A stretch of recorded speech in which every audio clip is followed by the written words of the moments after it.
What's up, everybody? What's happening, guys? What's up?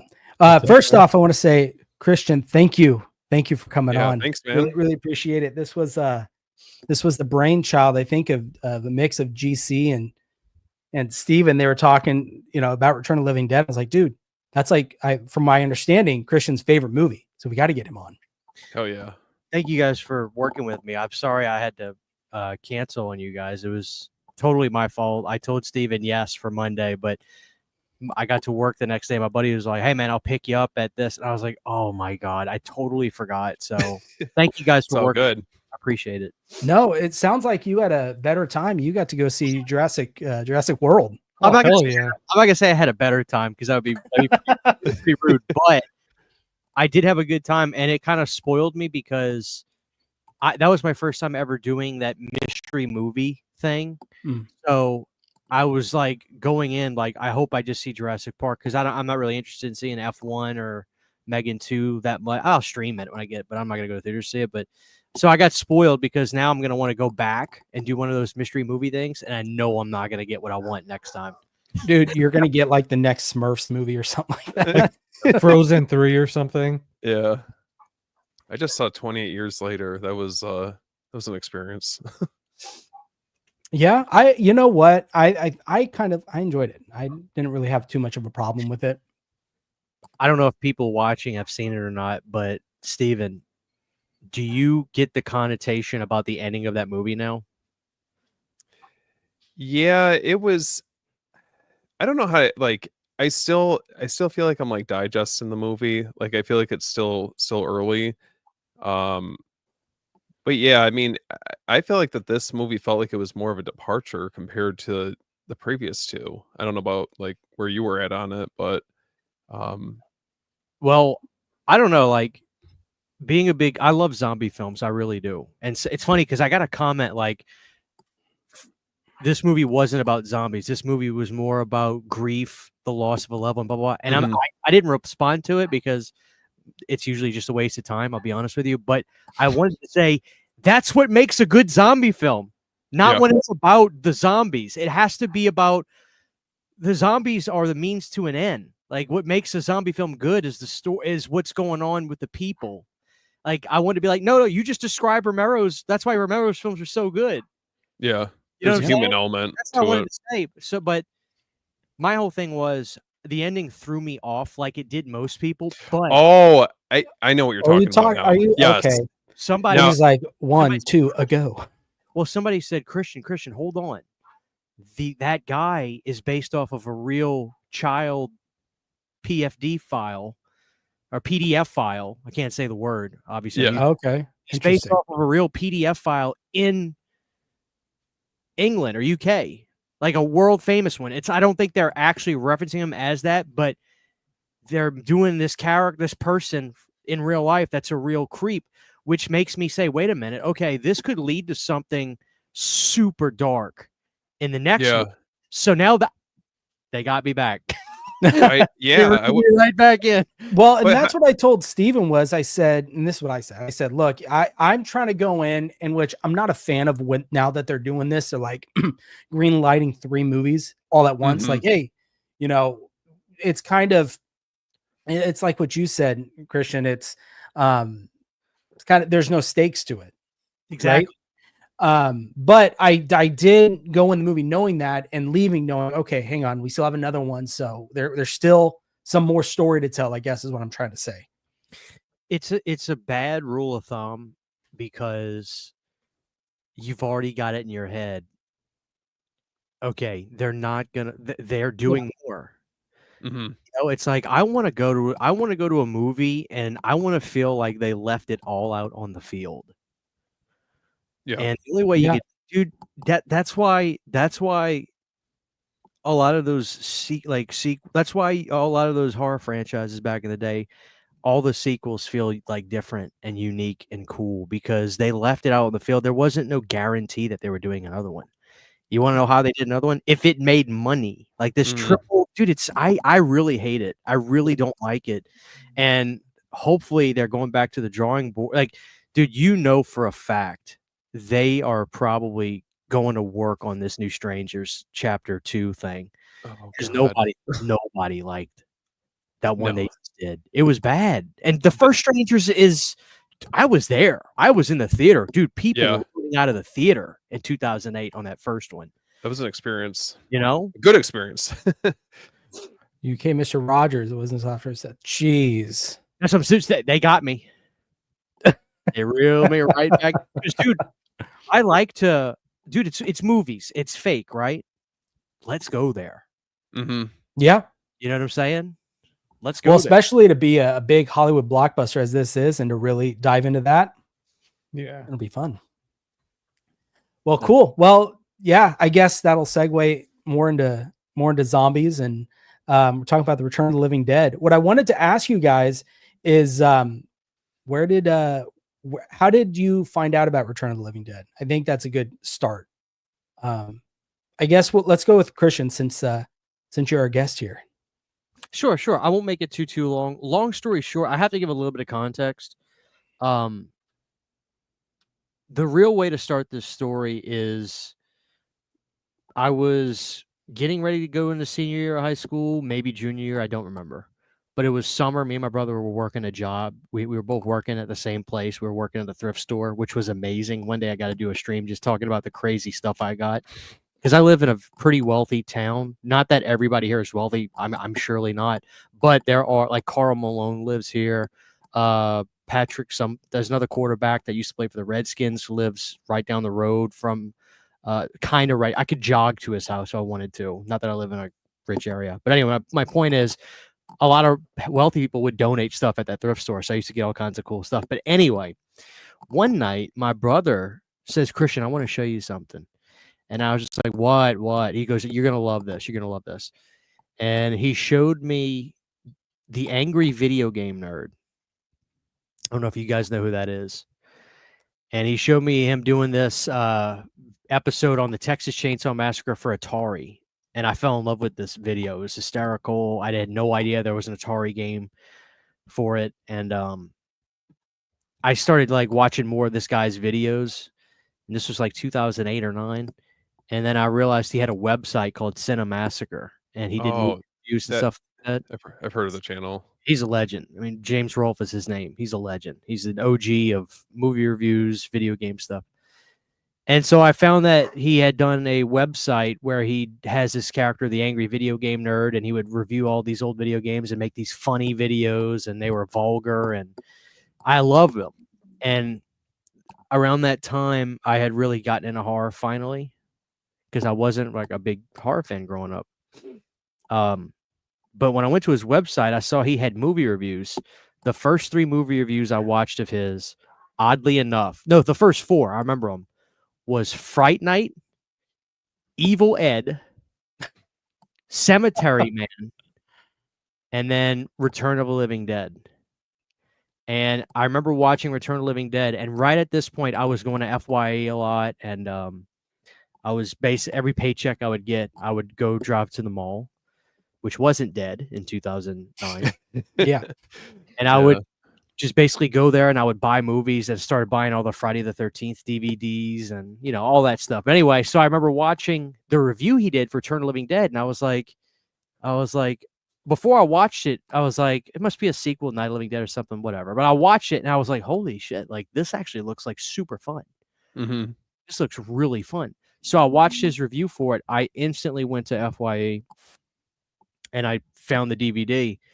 And I had never, it's funny, like, I'd say like Elm Street 2 was like the first real like 80s horror movie I consciously sat there and watched.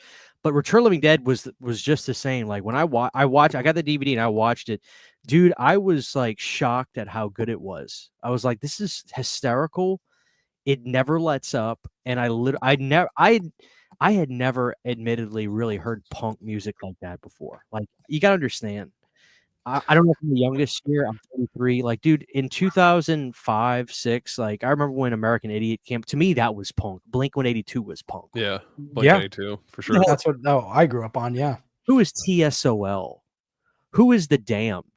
Who is 45 Grave? Like what? Who is the Cramp? Who are the Cramps? Like what is Psychobilly? I don't know what this is. Mhm. And then I got a fast education because I was like, holy shit, TSOL, like they are now I'm a huge fan of TSOL.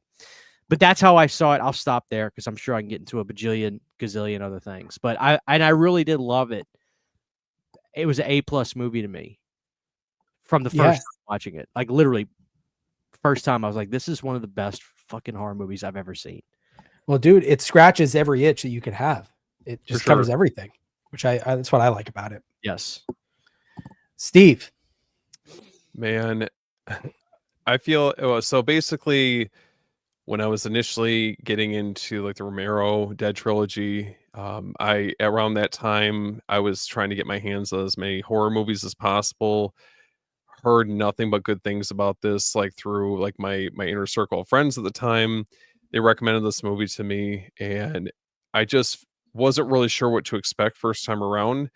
Obviously, it's a little bit of a departure compared to I feel like the overall tone of the Romero trilogy, but yeah, it was just very like this movie reminds me of when I was initially getting into expanding my knowledge of like horror movies at the time and going to the video store and just trying to learn as much as I could. And it's been a staple ever since then, especially around this time, like leading up to 4th of July. I always try to make sure that I at least get a yearly watch on this one. So it's a pretty special movie to me. Yeah, no, it's a fun movie for sure. Oh yeah. What about you, dude? Man, so for me, I am a little bit embarrassed to admit that I've heard of this movie forever, man. I mean, growing up, and I always thought it was like Christian said that it was like a sequel to Night of the Living Dead, and I just never got around to it. It wasn't that I never wanted to watch it. I mean, one of my favorite genres is zombies, but I never got around to watching it. And then a few weeks ago, me and Steven were talking about like an episode for 4th of July for my Cinema Rewind series, and that movie came up, and I was like, dude, I've never freaking seen it. So then last week, I finally saw it, and man, like I cannot believe like I went this long. Like Jordan, like you said, man, I scratched every itch. There was stuff going on in that movie that I did not expect. Like I went into it blind. I didn't see a trailer for it. And I kept thinking it was going to be like, okay, it's going to be like a horror movie. But yeah, like it was like the comedy aspect, the cemetery scene. I mean, I was just like, man, I'm going to have to watch this another few times to just kind of really process this. Nice. Yeah, I'm kind of in the same boat in a way with GC because I watched it, I feel like years, like I was young. And then I never revisited it. And then it kind of got brought up again because of this. And that's when I was like, oh, I got to go pick it up because I was going to get it at one point. And other movies just took precedence for me. So I went back and yeah, the movie is phenomenal. Like you said, it's hilarious. I think Frank is the funniest character in that. I love Frank. I adore him. He's the best. But I mean, you got the comedy, like you said, the horror, the crazy Linnea Quigley scene. I think we all know what you're talking about when you said the cemetery scene. Oh yeah. But also you two can correct me better if I'm wrong. It is in a way a sequel to Night of the Living Dead because it's kind of during that whole split, he went and took the Living Dead idea and then Romero took, the whole Dead series. And it kind of, in a way, it is in like a pseudo sequel. It all depends on how nerdy you want me to get. Dude, go full nerd. Listen, I'm here for Do it. it. No judgment, man. I have a little bit of a PhD. So John Russo and George obviously worked on Night of the Living Dead together, and they co-wrote the movie. John did most of it. They kind of went their separate ways. They had a lot of creative differences after Night. John wanted to come back and work with George on a sequel to Night, and they were split. So they amicably split. And George did not keep the light. He could not use Living Dead. He couldn't use it. That's why it's not Dawn of the Living Dead or Day of the Living Dead. It's Dawn of the Dead. John retained the rights to the title of The Living Dead, and he wrote a screenplay, and he actually penned a novel that I have. I should have grabbed it. I could probably text my wife and get her to bring it. A novel for Return of the Living Dead. That's very much a spiritual and literal sequel to the original film. It's dark and very dark in tone. It's not funny at all. Tom Fox, the guy that produced the film, was like a banker or something that wanted to get into the movie business. Got involved with John. They were going to do Return of the Living Dead, obviously. They were going to work on it now. It's right around the time of Day of the Dead is all going on. Toby Hooper gets signed on to do the movie. He bails because he has to do stuff where he took like a 2 or 3 picture deal with Canon. I think it was 3 pictures. And then Dan O'Bannon wanted to direct the film.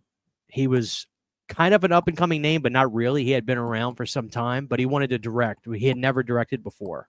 Obviously, he wrote Alien, and I think he did Dark Star with John Carpenter, which...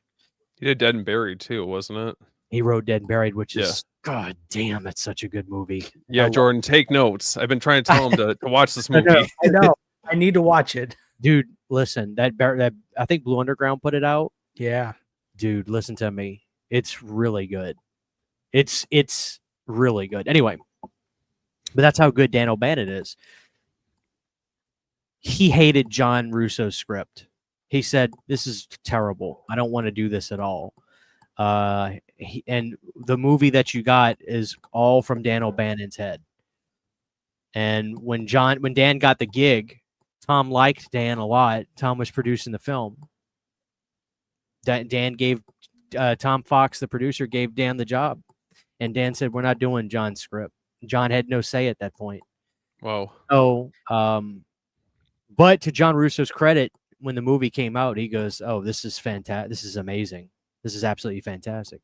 I love John Russo. I could talk about him for hours. But that's really how that all went down. Legally, George could make a sequel off of the movie of Night of the Living Dead, but couldn't call it Living Dead. And John was going to he could do his own thing. He retained the majority of the rights, so to speak. But when Dan came in, he didn't want to do John's movie. John's movie, they were going to have to spike the heads of the people that were dead. They had to literally destroy the brain to kill the zombies. And it was a totally different kind of movie. It was very bleak. I actually read the book. Y'all got to eBay it. I'll see if I can go grab it here in a minute. But that's how that all went down. But so John and George, they never from I've read John's books and stuff, and John said that they never really fought. Him and George never had a problem. They just had creative differences. So they went different ways. So well, that's what I wanted to bring up, because I know I watched the More Brains documentary, or at least I tried to watch it. I didn't realize it was 4 freaking hours long. Jesus. So I didn't get to finish it, but I saw, John Russo, he was like, "Hey, look, to this day at the time, fortunately, George A. Romero was still around, but he's like, look, we're still good friends." But the story, I can't imagine. I wonder what George Romero's take on the whole thing is, because he said, like, we constantly went to court to try and fight to get this rights, but he goes, but we're cool. But we're cool to this day. I wonder what George Romero's, what he thought about the whole thing, because I've never heard his side of it. Yeah, that's a good point. I think George was probably an old school guy that he's never going to air out, stuff. I think he just keeps a lot of that private out of respect. They had problems during Night of the Living Dead 1990. You know, with John and George, and John writes all about it, and he did a book called The Illustrated History of Return of the Living Dead 1990, which there's a lot of stuff I didn't know about. But yeah, they had problems there, but even then it was always professional. It was never F you, you don't know what you're doing stuff. They didn't see eye to eye that very well after Night of the Living Dead. But it is nice that I've never seen John say anything bad about George. So that's actually really, it's really commendable. I mean, I would argue though that at least, I mean, we got the best out of the situation because Oh, obviously Romero went on to do his own thing, and then we got this as a result. I mean, if that was the case, or they used like John's script that was written, I mean, that would have been a crazy different tone to the film, right? And it would have, and George is my favorite director, but do not ask me to put any of George's zombie films up against Return of the Living Dead. Don't ask me, because it literally will feel like Christian will save it for the end. I mean, Return of the Living Dead's my favorite movie. Yeah. Okay. Well, what to be fucked with? Like Dan O'Bannon is one of the best at what he does. Okay. Well, what about Zombie? Lucio Fulci's Zombie. Ooh. Very, very close. I'm gonna put you. I'm gonna put you on the spotlight there, Christian. No, I don't think. Okay, it's fine. I'll answer. No, I'm just messing with you. No, but I'll answer it. Zombie, I'll take over. I think Zombie is as good as Dawn of the Dead, and I only like to compare those two because I think Zombie is Dawn of the Dead technically overseas, and so Fulci's film is Zombie 2 over there. It's so impressive how good Fulci's Zombie is. Mm-hmm. There's something about Fulci that is like he is like this renegade. F all y'all, watch me do. What's up, Chase? What's up, dude? But I don't think Zombie's better than Return of the Living Dead. No. But I love Zombie. Zombie's my favorite Fulci film. Yeah, it's a good one. Christian, I got a question for you, man, because it just out of nowhere I had this whole like mind blown, like freaking math all over my head type situation when I was watching the movie. Yeah. The billboard or whatever in the movie that says you need a this and like this and that. Yeah. That's where okay. I saw it twice in the movie and I'm like, dude, no way. Does it make sense? Yeah. I was like, okay, you need a candle. Well, I didn't even notice that was your podcast. And then it was funny. Yeah. I don't know where I found it, but I found your guys as you and Nick did a full breakdown of Return of the Living Dead. So I was like, well, we're going to listen to this. So that's funny. So you placed it up, other parts with Unita. Yes. Yeah. So very clever. The podcast still goes too. What ended up happening is as my channel started to grow a little bit more, and then I started having a little bit more responsibility, I couldn't record them as often. We were doing one a week, man, 2.5 hour podcast, one a week. So I told him I got to backpedal, and I let him, I kind of not necessarily gave him the show. Cause I mean, it's me and him. It's not like it's not like we would replace each other on it, but because I couldn't do it as often, I said, hey, as my way of apologizing and thanking you for understanding, let's do the show on your channel. So it still happens. We just do it on Nick's channel now. And then Unita Candles was just natural. When me and my wife have wanted to start our own small business for so long, and we were trying to figure out a name, and I was like, Unita Candles, and I like it. So, yeah. Well, and I don't know if you did this intentionally, but I'm just saying your intro music sounds like the theme song. Oh, I literally recorded that. I listened to it, and then I just figured out the notes, and I played it on keyboard and did the guitar part. It's literally like the zombie stomp, whatever it's called in part 2 when they're coming out of the grave. That's all. But it's like more, it's more synthy instead of like that poppy version in the movie. Yeah, that's literally what it is. That's funny. Yep. Cool. Well, the thing with Return of the Dead, it does such a good job, honestly, of balancing the horror and comedy. Like it gets you the good horror aspect, but then it gives you that good relief of comedy. It just blends it so well. Like I was watching it, my favorite scene, it's just Little Line Frank does, and I forget his name. The guy they're training at Union Medical Supply. Yeah. he's kind of going around showing him like, hey, here's this, Tom Matthews character. Yeah, what was Freddie? Is it Freddie? Yeah. Yeah. See, my problem is I confuse them. I watch them so often. Sometimes I'm like, is it Joey or is it Freddie? Because part 2 he plays him. He's basically that's right. but he's a different name. Yeah, so I'm confused. I got to. He goes. For a second. He's like, talking about the skeletons, PT of these from India, all this crazy stuff. Yeah. And then he talks about the half-cut dogs, and he goes, that's what this sport's for, the for the vet school. And then Freddie goes, makes that sound. He goes, hey, knock it off. You're learning here. All right, now let's keep going. Yeah, dude. That I don't know if you can tell me, and I know I'm biased. If you can tell me, name me another horror movie where you fall in love with 2 characters that fast. It's tough. Yeah. Like, fall in love with Frank and Freddie very fast. Harold and Kumar. That's actually a pretty good one. Like, dude, everything Frank says is fucking hysterical. Yeah. And the stuff that's really not even supposed to be too funny is what I find the funniest.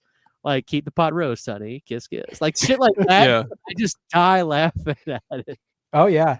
No, everything. He's like, oh, the good, what does he say? The good old, what is it? The military. Stingy when he's putting in the little popcorn things with the skeleton. Yeah. Or Freddie Moore. That's nice. Very nice. Yeah. But what do you think that it, so how does it, I want to pick your guys' brain, blend so well, the humor and the horror aspect of it? I mean, I would say it's subtle. You know what I mean? Yeah. Like, it doesn't hit you over the head with it. And on repeat viewings, there's more stuff that you pick up on. That's kind of what I noticed, because when I initially watched it, like way back when, and then revisiting years later, it kind of like, I don't know, I felt like aged really well for me.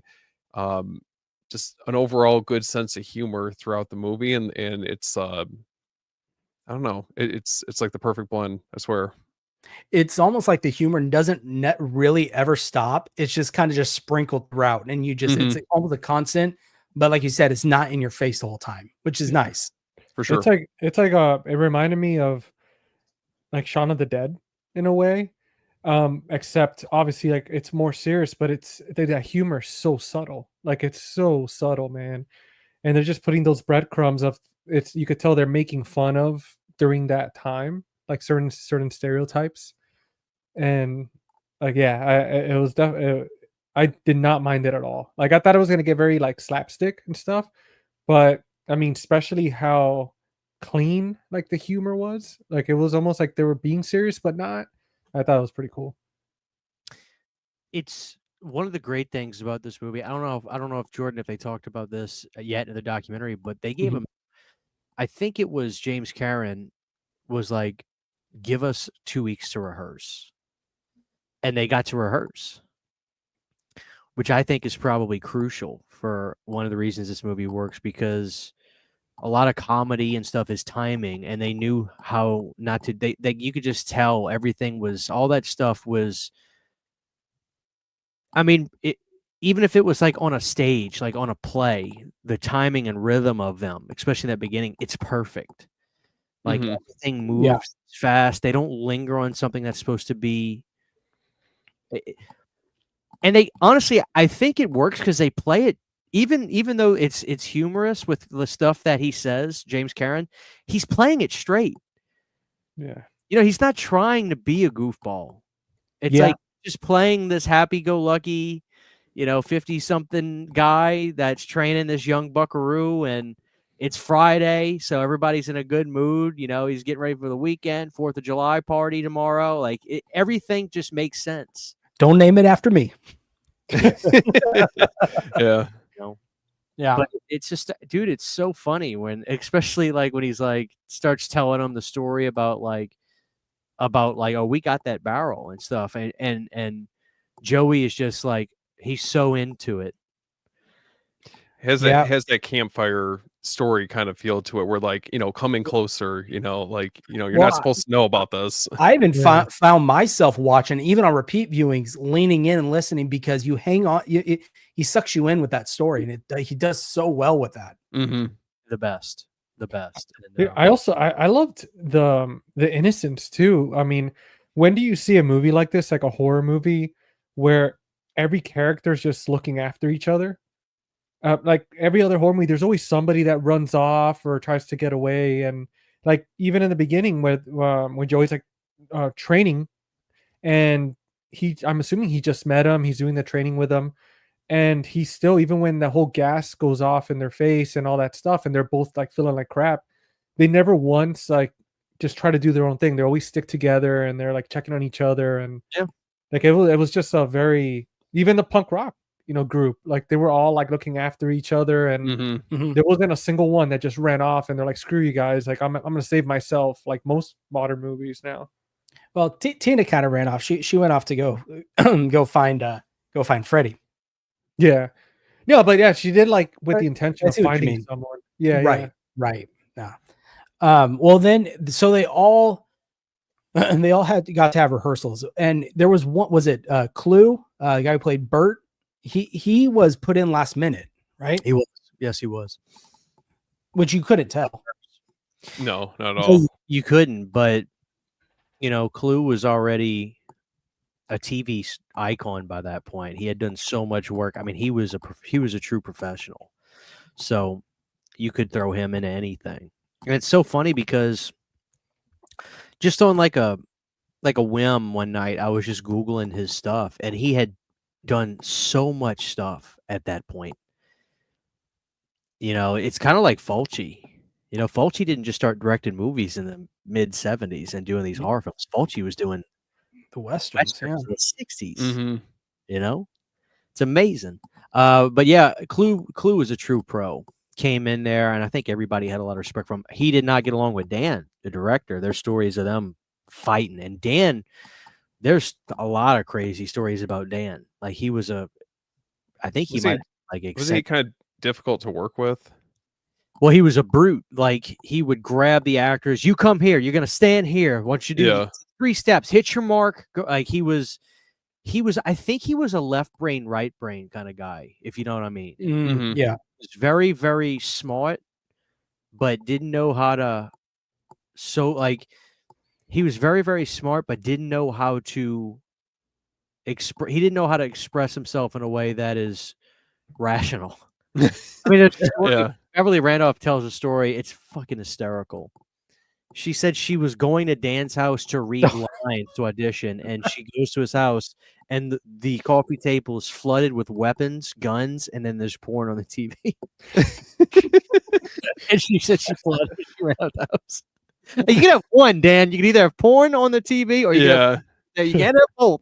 That's fucking funny. You can't have both. You can have one of the two. That's hilarious. So he and one of the girls was from the strip club. Yeah, forget her name. The one with the blue kind of dress with the fro hawk hair she had. Jules is the actress's name. Jules something. Yeah, Casey was her name. Yeah, she was a stripper. Mm. So interesting. Yeah, he met her at the strip club. I remember them talking about that in the documentary. Mm-hmm. So that's Dan O'Bannon for you. He's wild. He sounds crazy. Well, the cast works on so many levels. Like I couldn't picture any other actors or actresses taking on any of these roles in this movie. And there's just something about the chemistry. I think that you guys were talking about, like Frank and Freddie and how well they work together. But I would say just as a whole, cast is phenomenal. Yeah. Oh yeah. I mean, even down to Miguel Nunez. It's just like they got it. They truly got it. And I forgot the casting woman. She was in that documentary too, but like at first they were going to get real, like authentic. I think they wanted to audition authentic punkers to be in the film. Mm-hmm. And they were like, no, we can't do this. Like they can't, like they were toying with it at first, but I think the best out of the group is probably it's either trash. I mean, because Linnea is great. Oh yeah. But I really like Suicide. Like that's the thing, right. I keep getting Yeah. I forget the actor's name. He passed away. Like Mark Venturini. I think is his Yeah. He was in Friday the 13th Part 5. He was Mark Yeah. Venturini. Yeah. Suicide was awesome. Like he just looked so crazy in the movie, you know, and this stuff like he just wanted to be appreciated. Yeah, there's more there. There was more there with him, you know, but I don't know if you guys all know about the Brian Peck thing. Oh yeah. Kind of do. Oh, we were talking about that prior to recording this episode, which is crazy. I I didn't realize that was him. Like he obviously looks nothing like him. And Scuzz doesn't really have a whole. I think one of the most notable lines he has is, "We could go fool around in there for a while." You know, when they're driving to Resurrection Cemetery, he doesn't have a whole lot of lines. You know, is that the one that gets pulled through the window and he does have like high pitched like girl like scream? I think so. And the thing is too, you never see him come back as a zombie. Yeah. No, that's true. Or Mark Venturini. You don't see Suicide come back either as a zombie. It's interesting. You know, imagine that. Huh? Maybe it's off screen. I don't know. Who knows? A lot of Friday the 13th alums in this movie. Yeah, you got Venturini. You got Miguel Nunez. I wonder which one he did first. It had to have been Return of the Living Dead before Friday 5. Yeah, it had to have been. But were they the same year? Well, I'm pretty sure ROTLD filmed. I don't know. You know what? I have to go look that up. But yeah, both of them were from ROTLD and right into Friday 5. That's pretty cool. Yeah, they both did release in '85. So one was before the other. Pretty close. Yeah, Return of the Living Dead came out after Part 5. And then obviously Tom Matthews as well. Yeah, wow. Yeah. 3 of them. Yeah, I keep going back to your whole Dan O'Bannon thing and how he treated everyone. It's just kind of, he was a rough around the edges kind of guy. That was his directorial debut. So your first movie and you're going to act, I think it's crazy. Like the kind of guy he was. Yeah. He's done some other stuff that I've seen. I actually really like the movie. He didn't work on all of it. I think he actually got pretty ill around that time, but he directed a movie called The Resurrected. It's a H.P. Lovecraft film starring Chris Sarandon. It's actually really good. It's funny. I remember when Scream Factory put it out, I was really excited and I bought it. And I'm looking around. I'm like, guys, this is Dan O'Bannon. Did anybody else get this? And no, nobody has it. I mean, I don't know if you guys have it. It's actually a really, really good movie. And I remember I interviewed Richard Bann last year, and he was like, "Thank you for talking about that movie. Like, that movie's fucking good, right?" I'm like, "Yes, it's really good." I'll have to check that out. Richard Bann did the music for it. Dan O'Bannon directed it. It stars Chris Sarandon. It's really good. And Dan O'Bannon did most of it, but he got sick. I forgot who came in to work on it. Who came in to finish it, I mean. But other than that, I don't know a whole lot else of what Dan did. I'm sure he worked on a lot of stuff. I think he worked on a lot of like script rewrites and things like that. But he did the writing for Alien too. Yeah, which is probably his claim to fame, is writing. Yeah, wild. So, yeah, I was trying to look to see what else he did. I mean, he did some like he just did like small little things on a bunch of different films. Like he did something for the Life Force that says, which I don't know what it was. He had a writing credit, I think, for Heavy Metal. Okay, looks like it was adapted by him and Don Jacoby for Life Force. So yeah, I don't know. Wild. What a resume. Well, at least as a writer, yeah. I mean, Alien. Yeah. I mean, that's crazy. Mm-hmm. Man, oh man. Yeah. No, it's a great movie. And then the zombies too. Like you've got these zombies that are intelligent, which is that was new. That wasn't a thing before. They kind of invented that whole thing of having intelligent zombies. Like you have the ones there jumping into the cop car asking for more police and more paramedics because they need more brains. It's More brain. It's a brilliant scene. As far as I know, there may be instances before this, but I think Return of the Living Dead really cemented the brains thing. Mm-hmm. You know, which is pretty cool. There's a lot of people out there that don't like fast moving zombies. It is what it is. I see both sides of the coin. At the end of the day, though, Return of the Living Dead doesn't work if the zombies are slow, because it's a punk rock soundtrack. There's not a song on the soundtrack that has a BPM lower than like 150. That's true. Imagine hearing like, I don't know, just every song's fast in the soundtrack. You can't have it would just be so jarring, you know. But I like it. I think I actually like faster zombies than slower zombies. The context, when the context is right anyway, but you know, there's something really scary about that concept. Though dude. I feel like, I mean, it's you know, they're not slow moving or, you know, just kind of aimlessly wandering. I mean, they're basically running at you with a purpose, and the idea of that is just absolutely terrifying. One of my favorite moments in this movie is there's a little person. I think that's the correct way to say it now. Little person. Careful. And it's kind of a famous image. They've used this image on, it might have been like the UK vinyl. But there's a moment in the film, if you guys watch closely, you'll see it. After the ambulance scene, all the people are running out, the zombies are going this way, they're going that way. And there's a moment where you see the little person zombie. Yep. And he starts trotting, and he slips. He's about to bust his ass. The camera cuts, and it goes to a different moment. If you watch it back, you'll see he's about to completely bust his ass. Damn.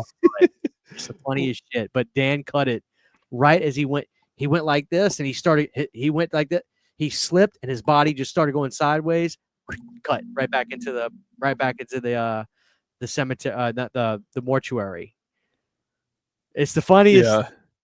It's the I don't funniest. remember this. You gotta, when you watch it again, it's a little person zombie. He's nasty looking, and he starts running up after everybody else is going. All of a sudden, he slips in the mud. He starts going down, and it cuts real fast. See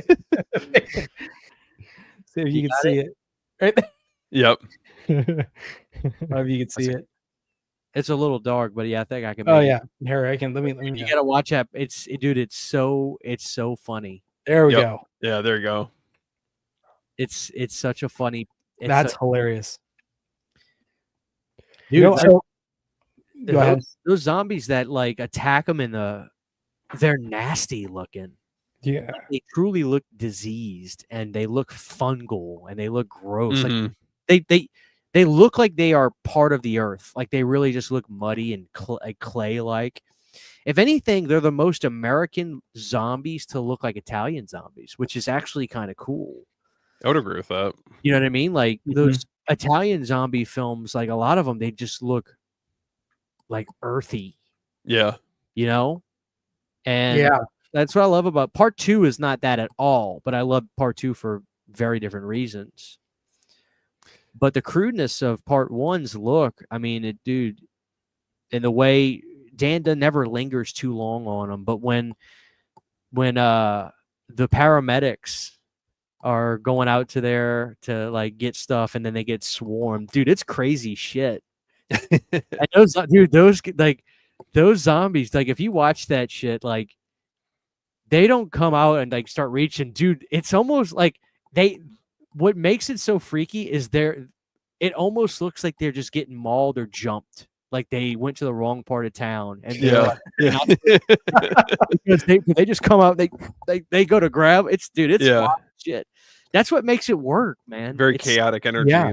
you know, Yeah. Dude, it's like a turf war at the freaking cemetery. that's exactly what it's like. It's like you're not supposed to be here. We're gonna, dude.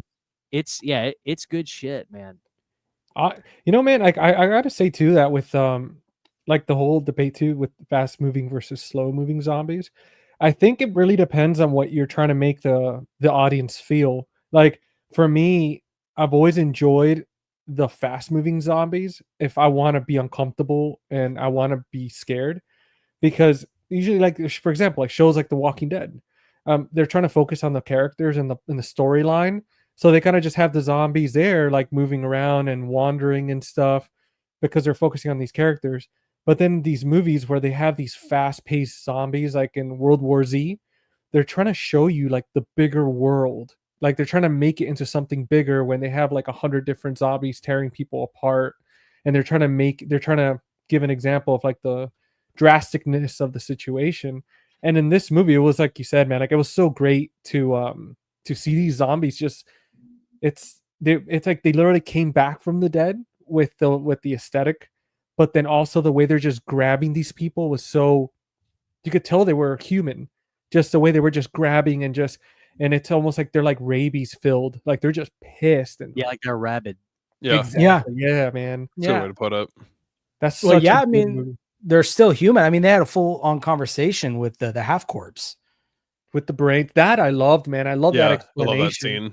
Mm-hmm. Because it's almost very scientific. I mean, we have so many we have like serotonin, so many things in our brains, and then it's like they're trying to numb that pain, so they're eating brains to get, like, they're, you know, without them explaining it, they're getting that chemical from the brain, and Well, they're, yeah, I mean, they explain in the movie that the process of dying hurts.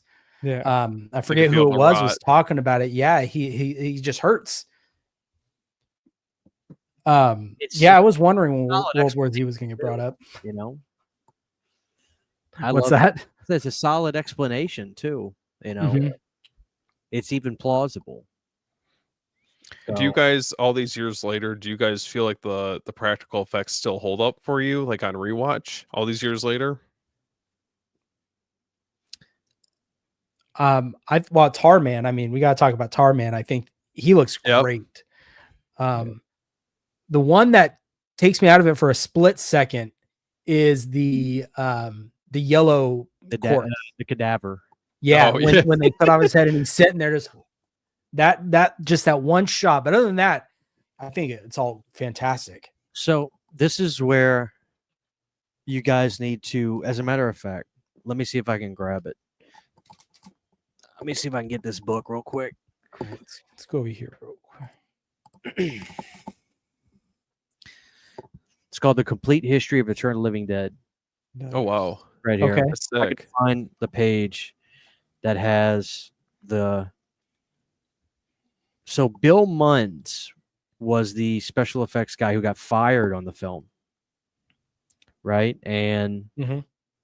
his side of the story is he had no money, and William Stout, the guy who basically was in charge of the movie, he was in charge of the design of the film and the look of the film. He said, this guy's terrible. William Stout got him off the set. This was the initial design for the cadaver when they cut his head off and he was going to move around. Wow. Oh boy. So That's rough. but William Stout, so Tony Gardner did that, the half corpse. That was not Mhm. that was I mean, yeah, that was not Bill Munns. Bill Munns did, I think he got fired before they finished the cadaver, but Bill Munns did do Tarman. He got Tarman right. Well, I think with Tarman too, you also have the actor, and I can't think of his name, but I think without him, I don't know if Tarman would really Alan work. Trotman, the legend, Alan Trotman. Yeah, just the way he moved, his just lankiness and just everything is really, I think, what gave the believability to Tarman himself. On top of obviously the practical effects of it and There's everything. naked pictures of Linnea in here. I'm just making sure there's not. But yeah, there's a You picture, get flagged. Yeah, picture of him getting in the suit. incredible. Now, there's something about Return of the Living Dead that's interesting with Tarman. The initial release of Return of the Living Dead, it's kind of a nerdy thing. But when Tarman, when they go down into the basement of the supply house and they all run into Tarman, he goes, brains, more brains. His voice is very deep. But if you watch the original VHS release, it's very high pitched. Changed it. I don't know why, but they changed it for home video. But the original Tarman voice was not chipmunk like, but it was like high pitched, kind of like shriek like. And I don't know why they changed that. I guess maybe, I don't know if Dan O'Bannon didn't like that after a while, or.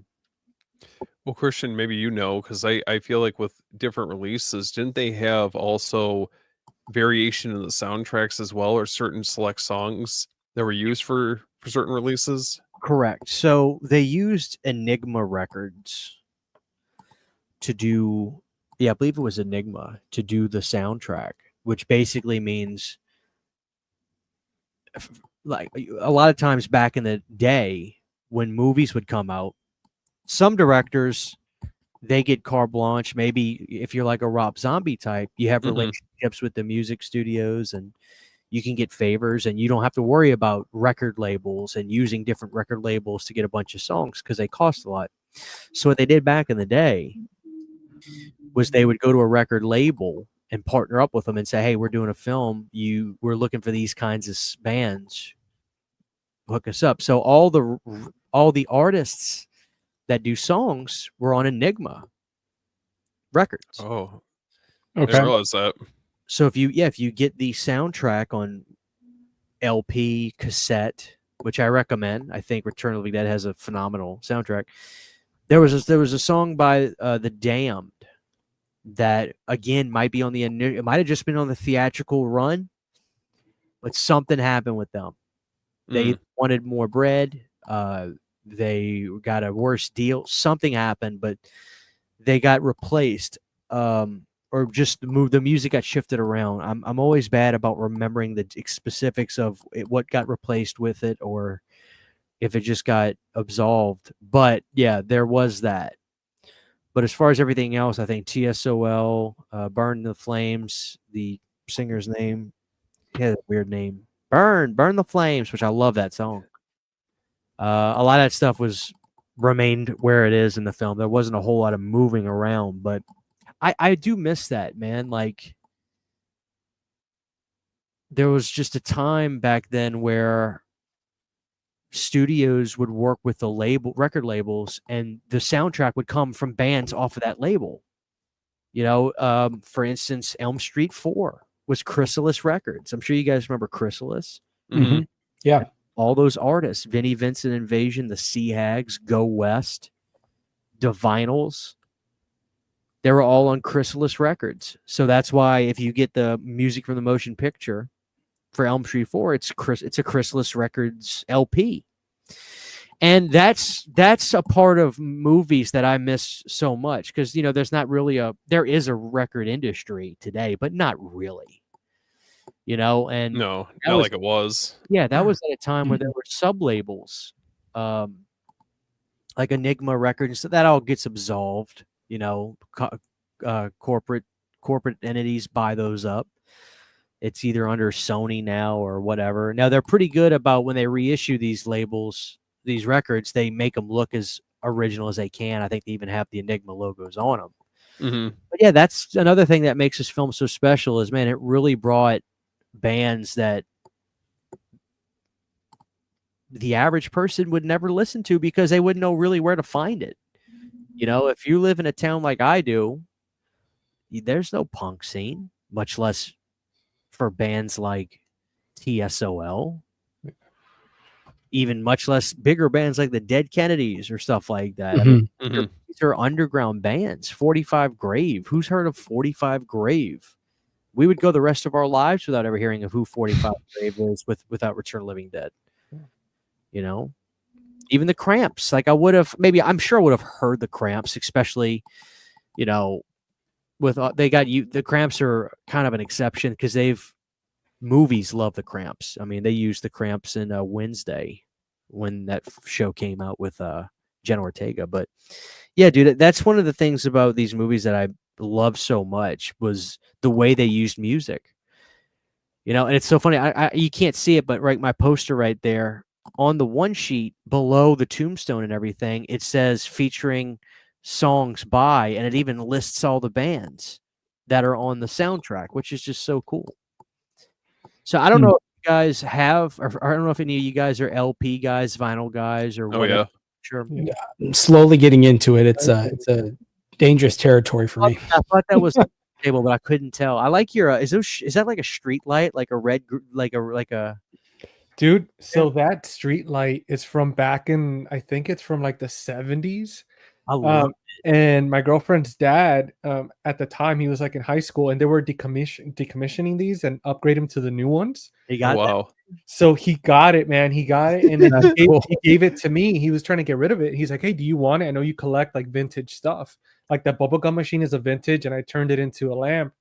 And I cleaned it up and fixed it. And dude, this thing is all like it opens in the front, like it fully opens. You change the bulb. I rewired it for safety reasons because that was not safe. But the red light looks gigantic up there. Yeah, no, it's big, dude. Yeah, that light is huge. Oh, I'm not tripping. It's double the size. Yeah, you know it is. It is. They really gotta let them know to stop. They really wanted people to stop. Dude, seriously. And back then, those cars weren't even hitting those speeds, man. And it's funny as hell.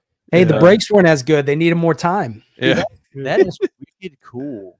Yeah, man. I got the record player right here, and then what do you got? Like, what kind of player you got? Something you got like a Audio Technica or just something simple? Dude, so it's an Insignia, which it has the Audio Technica like needle. And my buddy told me it's pretty much an Audio Technica on the inside. It was just like the Insignia brand, but I got it. I think it's like $100 and something record player. I got it for like $40 on sale at Best Buy. So dude, I tell you, if you don't have the Return of the Living Dead soundtrack, you need to get it. Like you can get it. They've reissued it plenty of times. I think you'd fall in love with it if you just let it play, dude. Like there are the songs work so. I mean, probably the most prominent, and I ended up becoming a huge fan, was SSQ. Tonight We'll Make Love Till We Die. That song, and the movie doesn't even do the song justice, if I'm being honest. Like you hear it when she's up there dancing and stuff, but it's a beautiful, great, haunting song. Yeah, it's so catchy, and you got to listen. You got to enjoy the song outside of the movie and just listen to it. It's so good. It's the record's fantastic. And I recommend owning it on vinyl. I have an original, but I mean, you can get the reissues, and they got gore. I don't know if you care or not. I'm old school. I prefer black vinyl. The color stuff is fun. A lot of times you don't have a choice. They just do, like TerraVision. I love TerraVision. I try to tell. I don't know if I've told Brad this, but I want to be like, dude, just make it classic black. But worlds, because people do. And Brad might actually agree with me on that, but he also knows what the demographic is for vinyl collecting now. But I recommend getting it, man, and just jamming it, because it is a perfect body of work. All those bands, they sound like they're all cut from the same cloth. It just works so well, Dude, I would love that, man, because there's another one that I wish I could find the vinyl. I don't even know if it exists or not, but the soundtrack for the movie Brain Scan. Oh yeah, dude, fantastic. Or the Hackers soundtrack. I have both of those on CD, like the original ones, but so freaking fun, man. Sometimes like when I'm working, I just listen to like the Hacker soundtrack. Those are usually my go-tos when it comes to when I'm trying to focus and work, just because they really get me in the zone. But I mean, that's one thing I wanted to touch on, man. The soundtrack for Return of the Living Dead is just fantastic. A1. Yeah. Like I love punk rock, so like to me that was just perfect. Christian, did you get Return of the Living Dead 2, the vinyl soundtrack from TerraVision? Brother, Not only did I get that, but I have the music from the motion picture soundtrack from 1989, 88 Yeah. with Joe Lamont, Anthrax, Ooh, Anthrax. Hell yeah. Julian Cope, Leather Wolf. It's a it's I literally could talk for hours about part 2. I love part 2 so much. But yes, I'll shut up about it. Yes, I do. No, it's okay. So yes, Steven, he's got it. I wasn't sure how deep into like vinyl records you are, especially with like, you know, horror movie soundtracks or, you know, whatever, but that's definitely something like over the years I've definitely kind of carved out a Dude, can I just tell you, I have a side channel I do. It's strictly for fun. It's called Radio CHH. Oh, I've seen that. Yeah. What? Nothing but vinyl. I do nothing but vinyl rips. Which is incredible. And you're hearing what the vinyl actually sounds like. That's You can take the sound of vinyl and bring it to digital and still keep the sound of vinyl, but you can't take something digitally recorded and try to replicate the sound of vinyl that way. It doesn't work that way. That's why vinyl ripping is so huge. And there are times I'll go, Steven, like for weeks in, where because vinyl is an uncompressed analog format, when you listen to the song, the volume does this. When you listen to MP3, the volume's like this. mm-hmm. That's the beauty of vinyl. It's not a gimmick. Vinyl is not a hipster thing like they say it is. Vinyl is for people that love dynamics and they love listening to music that is uncompressed. It's raw, it's analog, it's got ups and downs when you're listening to stuff. The drums hit harder in parts. The sound gets up, the sound gets down. Vinyl vinyl is just like, I love my vinyl. I've been collecting vinyl for a very, very long time. Yeah. I used to collect it just for the sheer nostalgia of it, but I started taking it a little bit more seriously, and now I really love vinyl. I listen to records a couple times a week when I'm cleaning up the house, and honestly, dude, a lot of my go-tos are my OSTs, my music. Music from the motion pictures, not necessarily the original soundtracks, but like what I was talking about, like movie soundtracks. One of my prized possessions is Freddy's Dead. And I'll tell you why. Because the vinyl, as far as I know, never really came out in America because it was 91. So I think vinyl had kind of died in a big way by that point. So they weren't really pressing.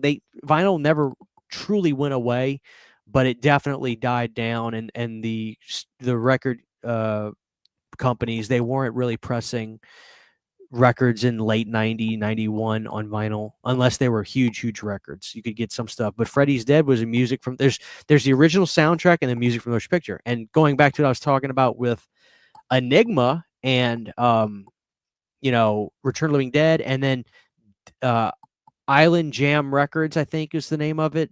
Deaf Island Records or Island Jam. I have to Google it, but Return of the Living Dead Part 2 did the same thing, but with Island Records. Deaf Island Records. I have to look it up.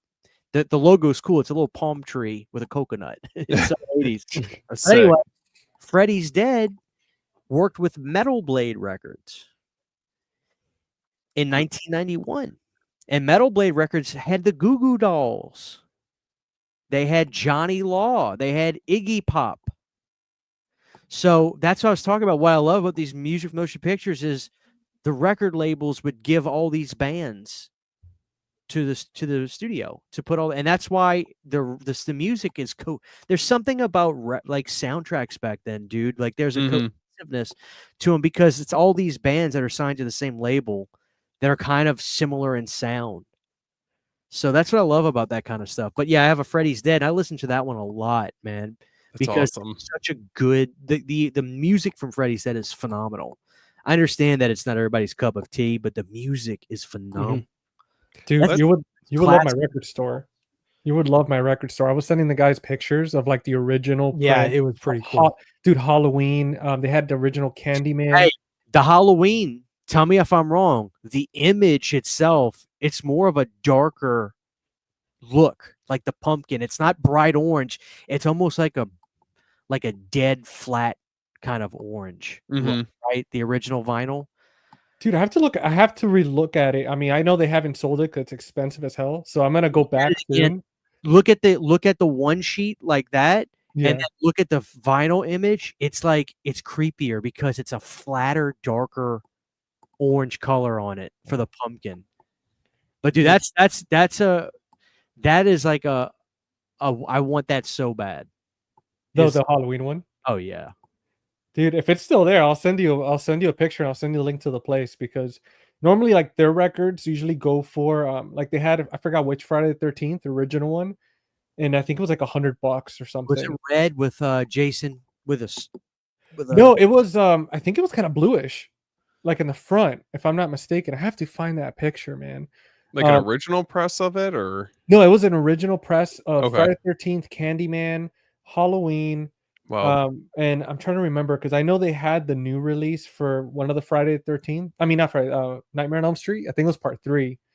They had the Pet Cemetery 1 and 2 soundtracks, but those were like the newer releases. Damn it, and I'm trying to remember which other horror movies they had. I think they had like 2 others. I know you sent it to us, and I remember seeing that tag for Halloween. I was like, "Good lord, dude!" Yeah, I think it was like It was 110. wild. Yeah. The Candyman was signed by Tony Todd, but the only problem, it was signed like I had somebody else's name. But if it wouldn't have been for that, I probably would have got it, man. Yeah. Yeah, no, I've just been recently getting into vinyl, and one of my favorites that I got was the Rumpelstiltskin, the original soundtrack for that, because Charles Bernstein's score for that movie was phenomenal. Oh, he's the man, dude. Yeah, that one's fun. Well, him, we don't obviously Nightmare on Elm Street, but no, I don't know, something about that one I love, and I thought it was really great. Man. Good stuff. Good stuff. Yeah, man. I like how we segued to records. yeah. We can't be trusted. So, Return. What do you think about the third one? Because I never hear anybody talk about 3. Big fan. I'm always a little bummed out because en masse people prefer 3 over 2. To me, it's not a question that 2 is absolutely fucking phenomenal, but I love 3 as well. I wish I would have been able to talk to Brian more about 3, but I didn't want to be disrespectful and skip, his life and his career before then. Mm-hmm. But no, I love 3. 3 is really interesting considering, when it came out. It's an 80s horror film made in the early 90s, 1992, 1993, and it definitely has a direct-to-video vibe, but that's what I love about it. Like, technically it's a theater movie, right? Because it did go to select theaters, but I don't know about you guys. Movies that feel like TV movies but went to the theater is like the best thing ever. Like, when people talk, like I hear people talk about Friday the 13th, The New Blood, and they say, God, this one feels like a TV movie. And I'm like, the fact that you're saying that as a negative is like the crazy. I'm nuts or you're nuts. Because that is, dude, TV, the feeling of TV movies are so fucking comforting to me. What about Jason X? Jason X is kind of like that same vibe, I feel like. It is, but it feels like a B movie more so to me than a TV movie. If that makes sense. Yeah. Right? Like, it feels more like a B movie than a TV movie. Part 7 feels like a TV movie. It's all you're missing is the USA logo or whatever at the bottom. You're missing the channel logo at the bottom of it. But I feel the same way about 3. I think 3 is awesome. I love 3. It's basically a Reanimator film. It's not really a zombie film. It's a Reanimator film. Very, very different in tone, but I don't think it's a bad thing. No. And it's funny because I actually said that to Brian, and he was like, "You're right." And it's funny. Apparently, Quentin Tarantino told him that too. Because in that video, I said, I don't know if anybody's ever said this to you, but I mean, to me, Return of the 3 is a Reanimator movie. And I was like, because instead of I mean, the trioxin is literally used to resurrect his girlfriend. Mm-hmm. It's Bride of Reanimator 2.0. And I said it as a compliment. And he was like, well, Quentin Tarantino said the same exact thing to me. So I think you're probably right. But that's why I love it. That's fascinating. You know, and Mindy Clark is very easy to look at. Yeah. She is beautiful in that movie. Christian, do you think that part 2 and then 3, do you feel like they have taken a little bit more time to like develop like a following compared to the first one? Sure. I'm working on people to accept 4 and 5 as well. My favorite videos I've ever done on my YouTube channel are about Necropolis and Rave to the Grave, because I was able to tell the story of how those movies turned out the way that they turned out. Not just shitting on them, but if you knew the story, you'd be blown away. But to answer your question, sure, absolutely. And part 2, even less, Stephen, because I feel like a lot of horror fans, I don't want to say 50%, but a lot of horror fans, they get their fix through physical media, right? Yeah. Return of the Living Dead 2 has no Blu-ray in the UK. I was going to ask you about that. So why, like, I mean, that's another one that I'm kind of surprised hasn't, made the jump to 4K yet. Is there like certain reasons that you know of as to why it's never, they haven't pulled the trigger on that? Well, I mean, listen, you won't hear me complain, but you have to wonder how well it sold. That's true. I would wager that it sold okay. They definitely put the effort into it when it came out. They got the same artist to, do that, to do the artwork for it and everything. And I mean, they got it. That Blu-ray, I don't know if you guys saw it. I never assume anybody regularly watches my channel. So I say, if you had seen, but I did a video. I basically said the best Scream Factory Blu-ray ever. And it was on that release. And I mean it. Yeah, I saw that. That release has Kenny Myers, who worked on part 1 when Bill Munns got fired, who did all the work on that movie, all the zombie work. The zombie designs, it's basically thriller zombies in Return of the Living Dead 2. I could talk about part 2 as much, if not more than part 1. They got Ken Wiederhorn, who gets a bad rap for part 2.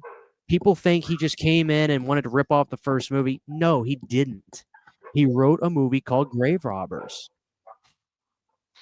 And what happened was Tom Fox says, well, we're going to take your script and we're going to shoehorn it into Return of the Living Dead. And we're bringing back Tom and Frank.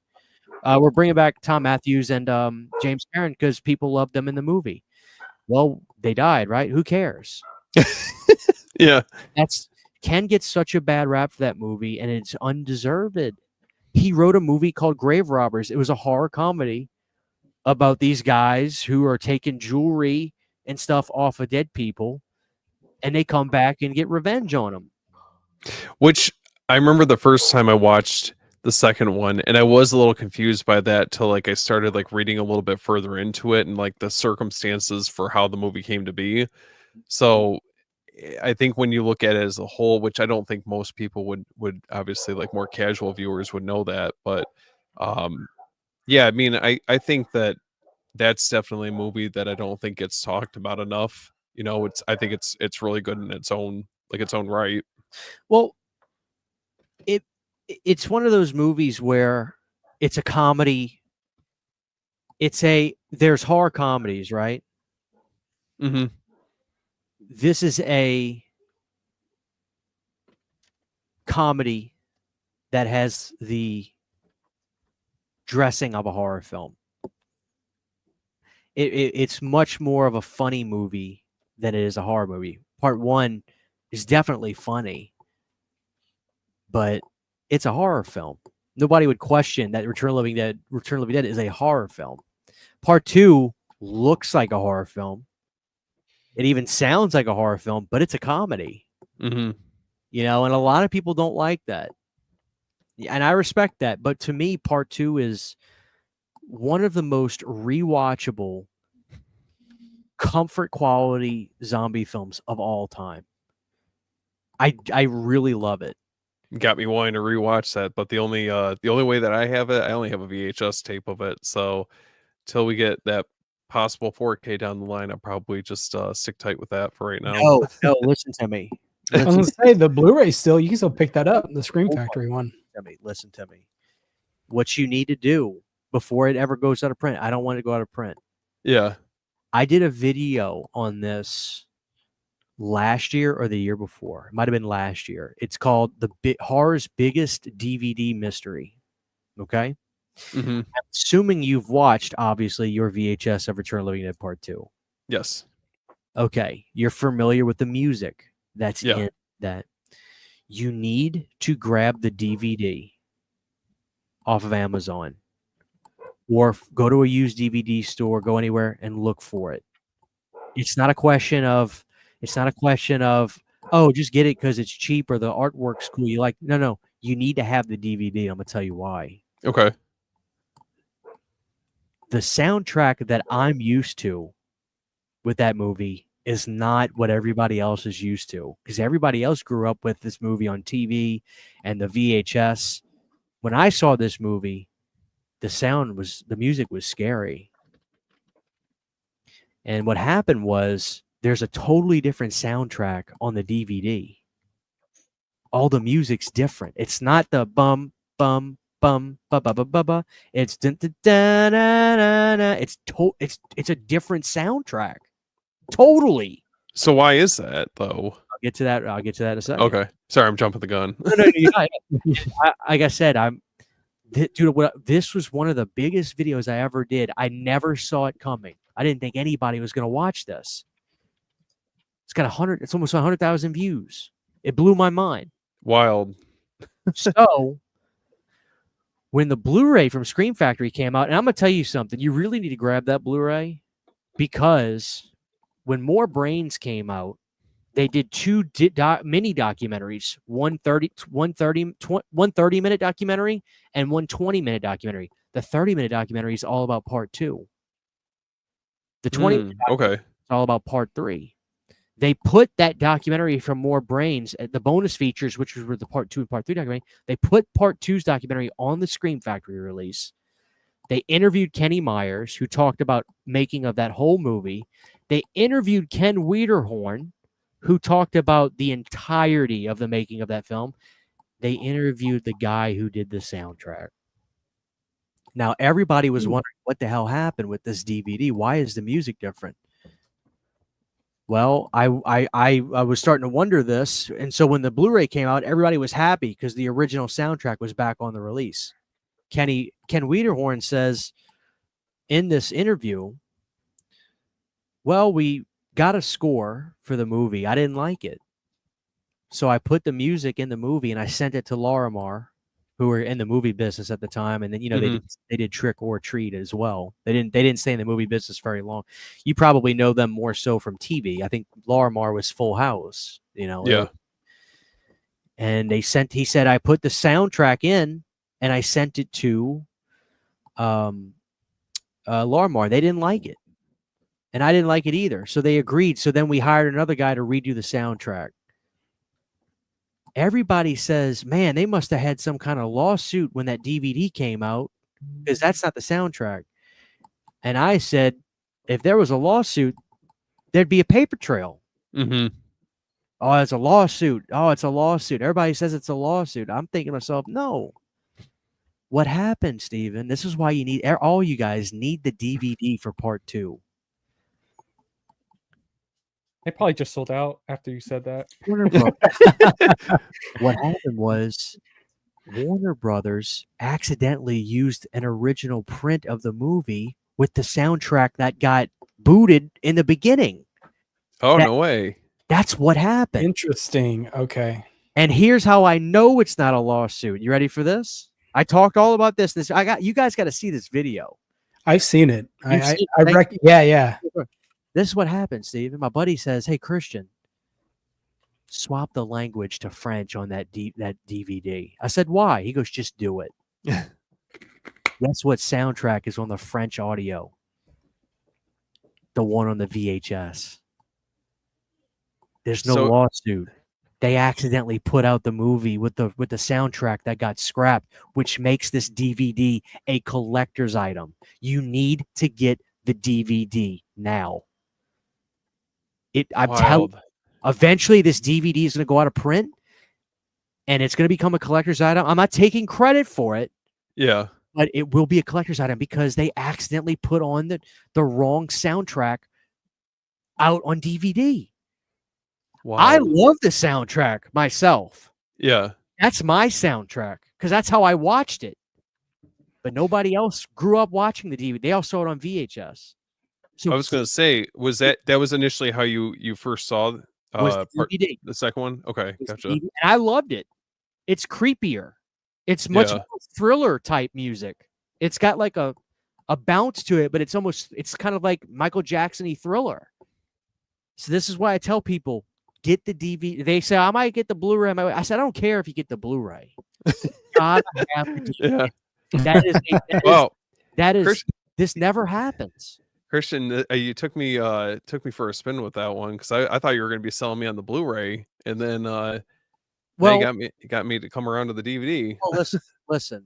The Blu-ray is phenomenal. It is if you're kind of a stickler on PQ, it is still a 2K scan from, I believe, the Inner Positive. And Steven, it looks fantastic. If they don't do a 4K, I'm totally fine. Like, I'm really happy with what they did with that Blu-ray. It is packed to the gills with special features, and they're all phenomenal. You know, Well, Dude, I'm adding it to the shopping cart right now. I just ordered it. listen, I did. people accuse me of this, and they're right. I can be a salesman for stuff that I really love, but I really love it. I don't make any money if any of you guys get Return. I love these movies. That's all it is. Like, I'm not a salesman. I don't sell anything. Steven's the salesman, not me. You know? Yeah. Oh, but yeah, I love part 2, man. It does bum me out. Going back to your question, which I've gone on extreme conspiracy theory tangent. It's all good. We're here for it. It does break my heart that part 2 doesn't have as big as an audience as 3. Mm-hmm. I think that the problem, Stephen, is people see an end result and they have assumptions. I'm guilty of this. You're guilty of this. And these two gentlemen up here are guilty of this. We all are. You judge an end product. But you have to admit, when you learn the story, oh, I had that wrong. I thought this guy didn't give a rat's ass and he just was like, screw it. Yeah, let's just rip the movie off. That's not what happened. The producer says, oh, yeah, I'm buying your script. Ken needed a job. That's true. Ken Wiederhorn needed a job. He's a great director. He did Shockwaves. I love Shockwaves. Mm-hmm. And so he sold his script, Grave Robbers. And then I'm sure it was a good, fun little horror movie. And then it got shoehorned, and Tom Fox says, well, we got to make it a Return of the Dead film. And it's a sequel, but no, we don't have to, it doesn't have to take place after part 1. No, we're just going to take those characters and do them again. He had no idea how movies worked. But that's the beauty of it now, because Return of the Dead 2 is this weird sort of, reset, or not even it's just like an alternate universe sequel. There's even a line in the film that I feel was shoehorned there where Joey, now, not Freddie, Joey, Mm-hmm. he goes, this all seems so familiar. That's a tie-in. Super meta. Exactly. Yeah. Mhm. But dude, part 2 is, I think, a great comedy horror film. I really do. And the music is so good. And I'm talking about the bands. Leatherwolf, which was a really great, they're still playing until this very day. Joe Lamont, Flesh to Flesh, maybe one of the best horror movie anthem rocks, hair band songs of all time. Just listen to it. Tell me I'm wrong. Go listen to it. So for me, part 3 is not as good as part 2. It's not, but I do love part 3. So that's my spiel on part 2, which I'm glad I got to talk about part 2 because that's where I feel that movie needs a lot more love and it needs voices. There's not many voices. So any chance I can get to I'm going to. I'm Well, going to.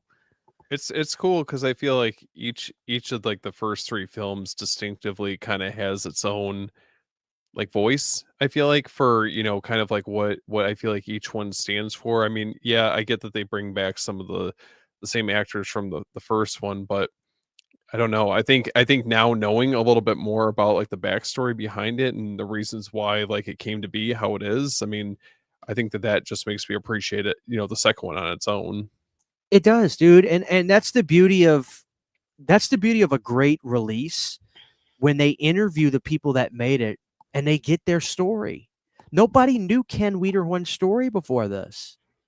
Everybody's just like, oh, they just ripped off the first movie. And Ken's not going to go out of his way to say, well, that's not exactly the case. But when you ask him about it and we hear what he has to say, it changed everything. And I was already a fan of the movie, but then it made me feel vindicated to go to bat for it. And I don't really like doing that. I'm a live and let live kind of guy. If you tell me, oh, well, Chris, even if you say, well, Chris, you know what? I hear you. I'll watch it. Movie's boring. I can't argue with that. I can't say, no, it's not. What's boring to you is boring to you. And I'm not saying you guys specifically, but just in general, right. But no, I'm very passionate about Return of the Living Dead 2. And it's one of my favorite movies to put on when I'm cleaning up around the house, or if I'm having a really good day and it's Friday and it's 3 p.m. and I need to kill some time. Sydney's going to cook me some dinner tonight, and we may go out and go hang out at the bar, meet some of my bandmates to just chill. And I get those nice few hours before stuff starts happening, and I get to chill back. I got the dogs with me. I put it on. It is the perfect capper to start a weekend. I hope you guys check the movie out if you haven't seen it, or see it at least on standard def. But that DVD, mark my words, own it. Eventually, they're gonna everything comes to an end. Eventually, that DVD is gonna be out of circulation. And how many DVDs do you guys know where the wrong soundtrack was put on the disc? Oh, it's like next to none. Yeah, that's a happy accident for sure. So yeah, I hope you guys check out the movie. I really do recommend the Blu-ray. I don't foresee a 4K coming. I really don't. And that's fine if it doesn't happen. The Blu-ray looks really great. Not everything needs necessarily a 4K. I mean, I'm not against getting stuff on 4K, especially horror stuff. But if it doesn't, I'm fine. I think the Blu-ray is fantastic. You still can reverse it and have that badass that tornado. You can have that on there, like the art and everything. So, yeah, I just love part 2, dude.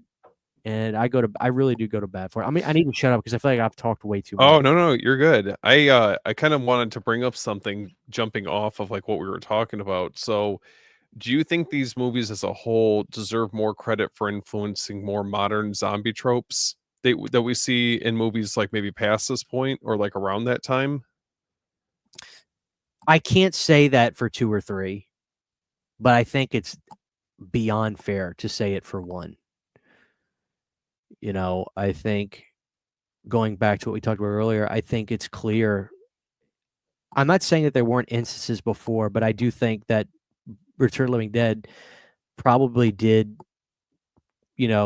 make brains like the food of the zombie. Like, really? Yeah, I would agree with that. Mm-hmm. Now, do you think that that's, kind of like how it was with Romero's work? A very subtle commentary on conformity and consumerism, right? Yes. Do you feel like that is the case? Maybe let's just talk about like the first one. Do you think it's touching on that film in the same way, or do you feel like it's a little bit more just kind of like the chaos element that's added to this for the first film? I think I don't personally get the sense. I'm of the mind, if you get something out of a movie, whether the director intended it or not, then that's what it's meant to do. Mm-hmm. I believe once you put something out there into the public, what people get or take from it, that's what you get. I don't think it's good or right to say no. What you just took out of it is wrong. But I Sure. think part one, I don't get the sense that Dan O'Bannon was necessarily trying to say the military is like a disaster or a mess, because obviously it's like the barrels get lost, they get misplaced, blah blah blah. If anything, going back to part one, I just saw the movie as Dan truly having fun, because everybody you can kind of laugh at, with or at in the film, I should say. And there's parts of that movie I could tell you guys which I find are the funniest. But I think some of the funniest scenes are the guy in the military when you go to his house. Colonel Oh, Glover, yeah, dude. with his wife. The supper scenes. Here's like the sitcom TV moments. Mm-hmm. When you watch that part of the film and he's, he gets in and he's, how was your day? Crap. What's for dinner? And she's like, your favorite lamb chops. And he goes, I had them for lunch. You instantly want to laugh. But if you really want to laugh, watch the wife when he says that. She has that sitcom, Golden Girls reaction. She's like she makes the face and everything. It's hysterical. Yeah. The only thing missing in that part is the laugh track. And then he goes up to. It's so, those moments to me are the funniest. Like, I love the military guy. He's in such a foul mood. Christ, Ethel! Like, yeah. What'd she say about all his computers messing up her oven or something? Yeah. All this computer stuff messes with my oven. Like, it's just, and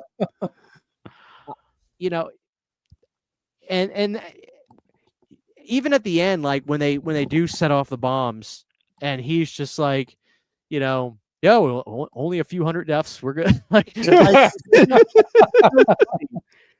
I don't think Dan was saying anything other. I didn't take anything from Dan saying the military is, this or that. I thought, to me, it's true. And another part of the movie I think is hysterical. Is the gentleman in that little hut, like out on the base, and he gets on the phone. Yes, sir. Yes, sir. Archimedes, rhubarb, and he's like saying like the thing for the bombs and like the latitude, longitude. It's hysterical to me, dude. When he starts, when he gets the phone call in the middle of the night, and he's asking all those questions, he's so calm. He's like, "They did what? I see." Yes, sir. And he's like writing it down. Yeah, and, dude, it was so funny. I mean, that's where I lost it. I was just like, you remember he goes, why didn't they tell us the barrels? Why didn't they tell us they had the barrels before? I understand. yeah. He's like, oh, yeah, I could see that. Like, he finally finds them, and he's like, they had them? The medical supply? Why didn't they say anything? I think I'm scared. I understand. Yeah. Yeah. It's perfect. Like, that guy was, and I credit Dan, because clearly Dan, like, he knew what he wanted these people to do and how they wanted to be. That dude is hysterical. I love that part of the movie. But I did want to ask you guys this. Like, if you had like a favorite character from the film, because nobody ever has mine. Nobody. And I'm just curious to see what y'all's is. Like, who's your favorite character? Dude, definitely Frank, man. Like, that incinerator scene where he just decides to put himself in there was like that part. It was like a beautiful part, but hilarious. Just the way he just kind of like lays down, reaches out like to close the door and to press the button. Like, it was so it was very poetic. It was like, to me, he was my favorite. Yeah, I think Frank, I said it earlier, is my favorite. He's a very layered character, I feel like. And that whole scene too, you could take it two ways. It's hilarious or it's very morbid when he's sitting there, and when they're telling him, he's like, look, I'm going to do this favor for you. I should get something in return. And he sits there and he goes, I could have done this kind of thing. I could operate this. That's what I mean. You can take two avenues with that. Yeah. He's my favorite. All right. So we got two Franks. Steven, don't let me down. They haven't said it yet. I don't know. I think that there's something kind of like quirky about Ernie. Ernie, thank you. Yeah. Thank you. You're the first just- person to say Ernie Kaltenbrunner. He's so, I don't know. He's just like very quirky and just like very, very like goofy. He's Like, fucking hysterical. Yeah, he just kind of gets dragged walk into something he didn't even ask for. They walk in there. He's listening to Mozart. He's got a dead guy split open. Yeah. All of a sudden, Bert taps him on the shoulder. God, dude, he pulls the Uzi out. That's the first thing. He's got it locked on him. Dude, It's not even just a handgun. He's supposed to be. I think he's supposed to be a Nazi. Well, yeah, the bleached hair and everything, the way they have him all set up to look. Like he escaped Germany, you know. Or if he is or he isn't, I'm not too sure. But like either that was like an inside thing that Dan was doing or not. But I think the name even was based off of an actual Nazi guy. So, but the character is hysterical. My favorite parts, whenever like they finally open up the bags and the zombie hand comes out, it grabs his pants. He looks up with those big Rodney Dangerfield eyes, and before yelling, he waits a second.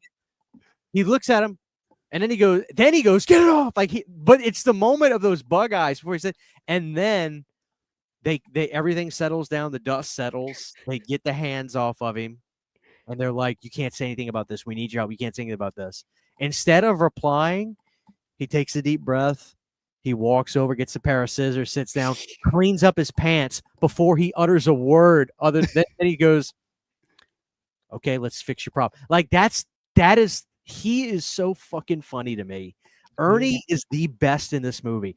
My second pick would absolutely be James Karen, 100%. James Karen, he is vital to me. But Ernie to me is the funniest motherfucker of all time. I love Ernie. It's those little subtle details of like humor that we were talking about earlier that are kind of sprinkled throughout him, especially as a character. I don't know. I feel like he's a trip.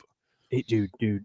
And after that, I was watching More Brains, and they talked about him being in a movie called it actually had the Bad News Cruise in it. It's called Weekend at Bernie's. Oh, and that's he's a good movie. The bad guy. Don Calfa, the actor's name, is the bad guy, and I had to see it. Then I fell in love with Weekend at Bernie's. But Ernie Kaltenbrunner is the best. He is my favorite. Just the fact that the second you get introduced to him, pulls the gun out right there. It's so funny to me. Well, doesn't he also have the pinup of is it Eva Braun too? I think so. Yeah. Which it's just I think if like you didn't really pick up on some of that, I don't think you would have noticed it. But yeah, it's pretty wild. Like it's very very little subtle details thrown in there. Yeah, I he's my favorite. Who's well out of the punks, who's you guys' favorite? I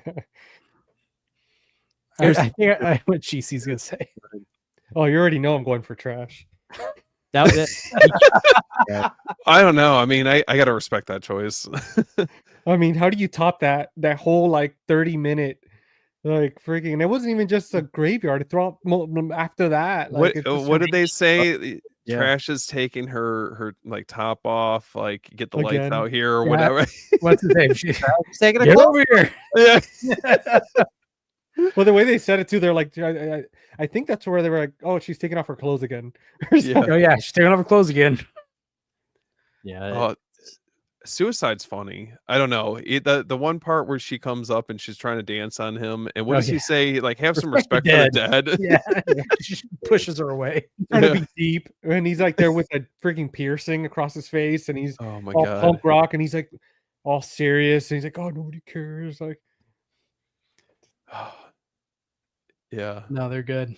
Yeah. Well, what else is there to say about Return of the Living Dead? I'm sure a lot more. I mean, yeah, there's a lot of stuff I could get into behind the scenes. But I would encourage everybody to watch the documentary More Brains. It's about as comprehensive as you can get. You know, they go over the beginning stages, the making of, after it came out. It's really great. You'll learn a lot about it. But this book goes into every single detail about every single Return of the Living Dead film, every single one. And this book is amazing. Definitely worth checking out. Yeah. Who put that out? Well, unfortunately, it's out of print. It came out in 2010. But Gary Smart and Christian Sellers wrote the book, and I actually became friends with Gary through a mutual that's a big Return of the Living Dead fan in the UK.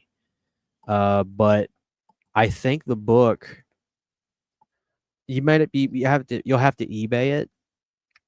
But I'm looking for a date. It's on eBay. It's up there. Yeah, 2010 is when the book came out. So, but this is the best book. I hate to say this because Crystal Lake Memories is probably one of the best horror books of all time. This one's better. I mean, 0 stones left unturned. I was gonna say that's saying a lot. And the pictures of the behind the scenes stuff in this is flabbergasting. Like I'll cover up trash, but like this is, they got shots of Dan directing her on the alleyway scene right there. I mean, it's insane the amount of behind the scenes photos that they got. There's the car on set. I mean, it's just sick. Wow, that's cool. Phenomenal stuff. Christian, I was going to ask you, because you go to conventions here and there, right? Yes, sir. Have you had a chance to meet any of the cast before? Yes. You can't see it, but like that's my Return of the Living Dead section over there behind this rotating shelf. I've got a lot of part 2. Okay. Including Tom Matthews, because when I met Tom Matthews, I made the choice to get him to sign a part 2 picture and not a part 1 picture. I do have Beverly Randolph from part 1. Her autograph's right over here. But I've got Tom Matthews for part 2. I've got the older sister in the movie from part 2 that's doing the workout stuff in the beginning of the film. And I have the kid. I need to get Dana Ashbrook, who was the guy that was going there to do the cable hookup. Yep. He canceled on the convention I was going to be at a Twin Peaks convention, which I was very upset about because obviously some of the other people I would want have passed, like James, Karen. For sure. But I don't hear a lot of good stories about Miguel Nunez, so I'm not going to give him my money, unfortunately. It just no way. I love him, but I hear horror stories about like I have a buddy that said he went up to go meet him, and he was literally just on the phone talking, and gave the handler the money. He walked up to Miguel, and he got on the phone. He said he put his phone down, put it on his pocket, took the picture, and as soon as he got done taking the picture, didn't even get to talk to him. Wow. I have other friends that went to go get Friday the 13th autographs from him for Demon, and he would sign it in his Return of the Living Dead character name, which I'm forgetting off the top of my head for some reason. But you guys know what I'm saying. But he would sign right. Yeah. Oh, Spider, right? Yeah, Spider. Yeah. Signed Spider on Friday the 13th 5 stuff. Oh, I'd be livid. Jeez.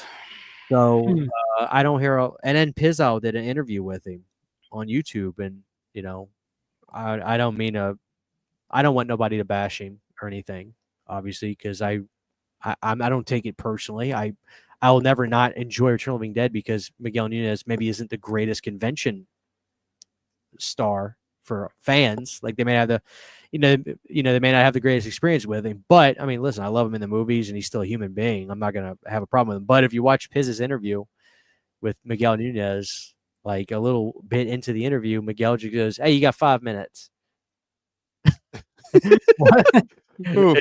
So it's just, that's Miguel Nunez for you, Wow. So I mean, I actually like the experience and taking the picture more than getting the autograph. The autograph is just means to an end, really. So that's why I'm like, well, and Miguel, I haven't really seen him at a convention yet either, to be honest with you. So that's another reason I don't have him. But I don't know. I just have to see. Yeah, I like Miguel Nunez and Scooby Doo when he was the voodoo guy. That was him. That was him. And he was also Wow. DJ in Street Fighter with Jean-Claude Van Damme. wild. You know? Scooby Doo. That's a trip back right there. Yeah, Miguel has been in big movies. Purple's my natural color. Yep. Well, I know Man. I think they have a number of like the cast members that are supposed to be over at Scarefest over in Lexington, Kentucky in If October. Tate Ashbrook is there, I need somebody to get his autograph for me because I'm never Man. going to see him. I need him if he's there. I don't know if he's going to be there. I'll pay. I'm not even necessarily talking to y'all. Anybody. Yeah. Because some of these guys, they don't travel very far. Like, I am a gigantic Sean Cunningham fan. I don't think he gets the respect that he deserves.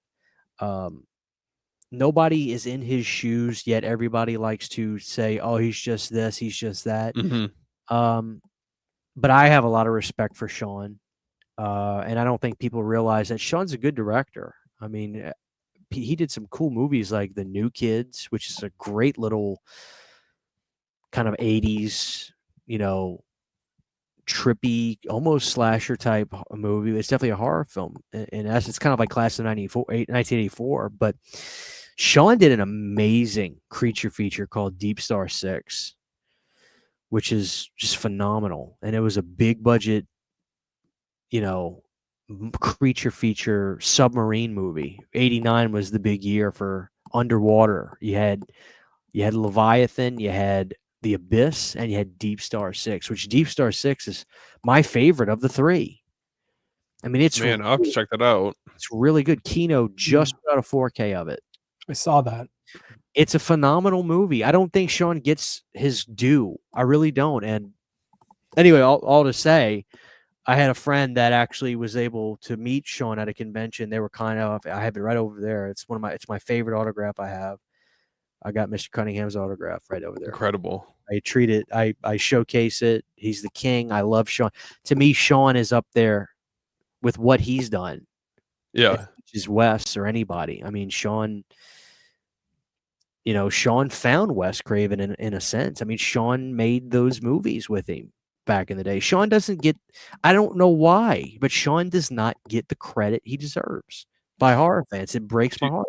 Do you think that it has anything to do with like the rights situation? I feel like that kind of leaves I think across the board. I think people are upset and people are upset about it. But the thing is, I get it. I'm upset too, but you're not in the situation.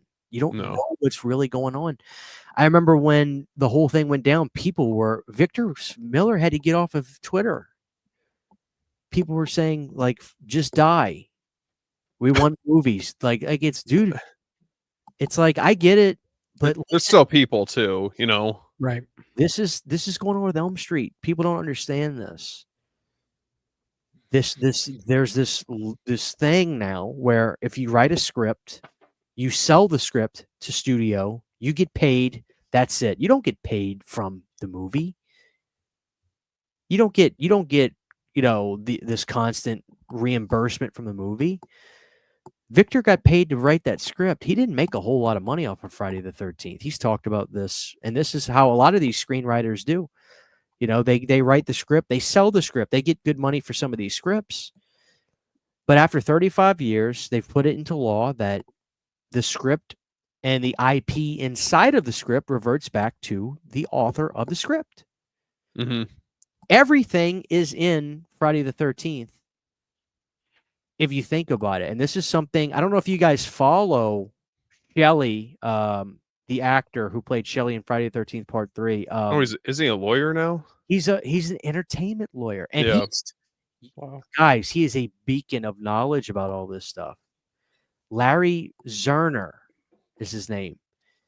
Larry Zerner has talked about this, and he was like, people, you got to understand something. people were saying, yeah, but Jason wasn't in the script. He didn't like that. Tom Savini came up with Jason coming into the water, and Larry said, guys, listen, Jason is in the script. If you take that character and try to do anything with it, it's a derivative from what was created in Victor's original screenplay. It's not as simple as, oh, the hockey mask was in the movie. That's true, but who's the name of the character? Exactly. It's not that's, and fans are just like F Victor. Like they don't understand, man. It's just like I get the anger, I get the aggression, but you know, we can't do anything about it.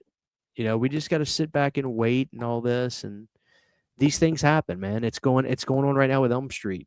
I had some conversations with people about this, and Elm Street would have came out on 4K a lot sooner than it did. The 40th happened to be from what I understand, the 40th happened to be a happy accident in a sense.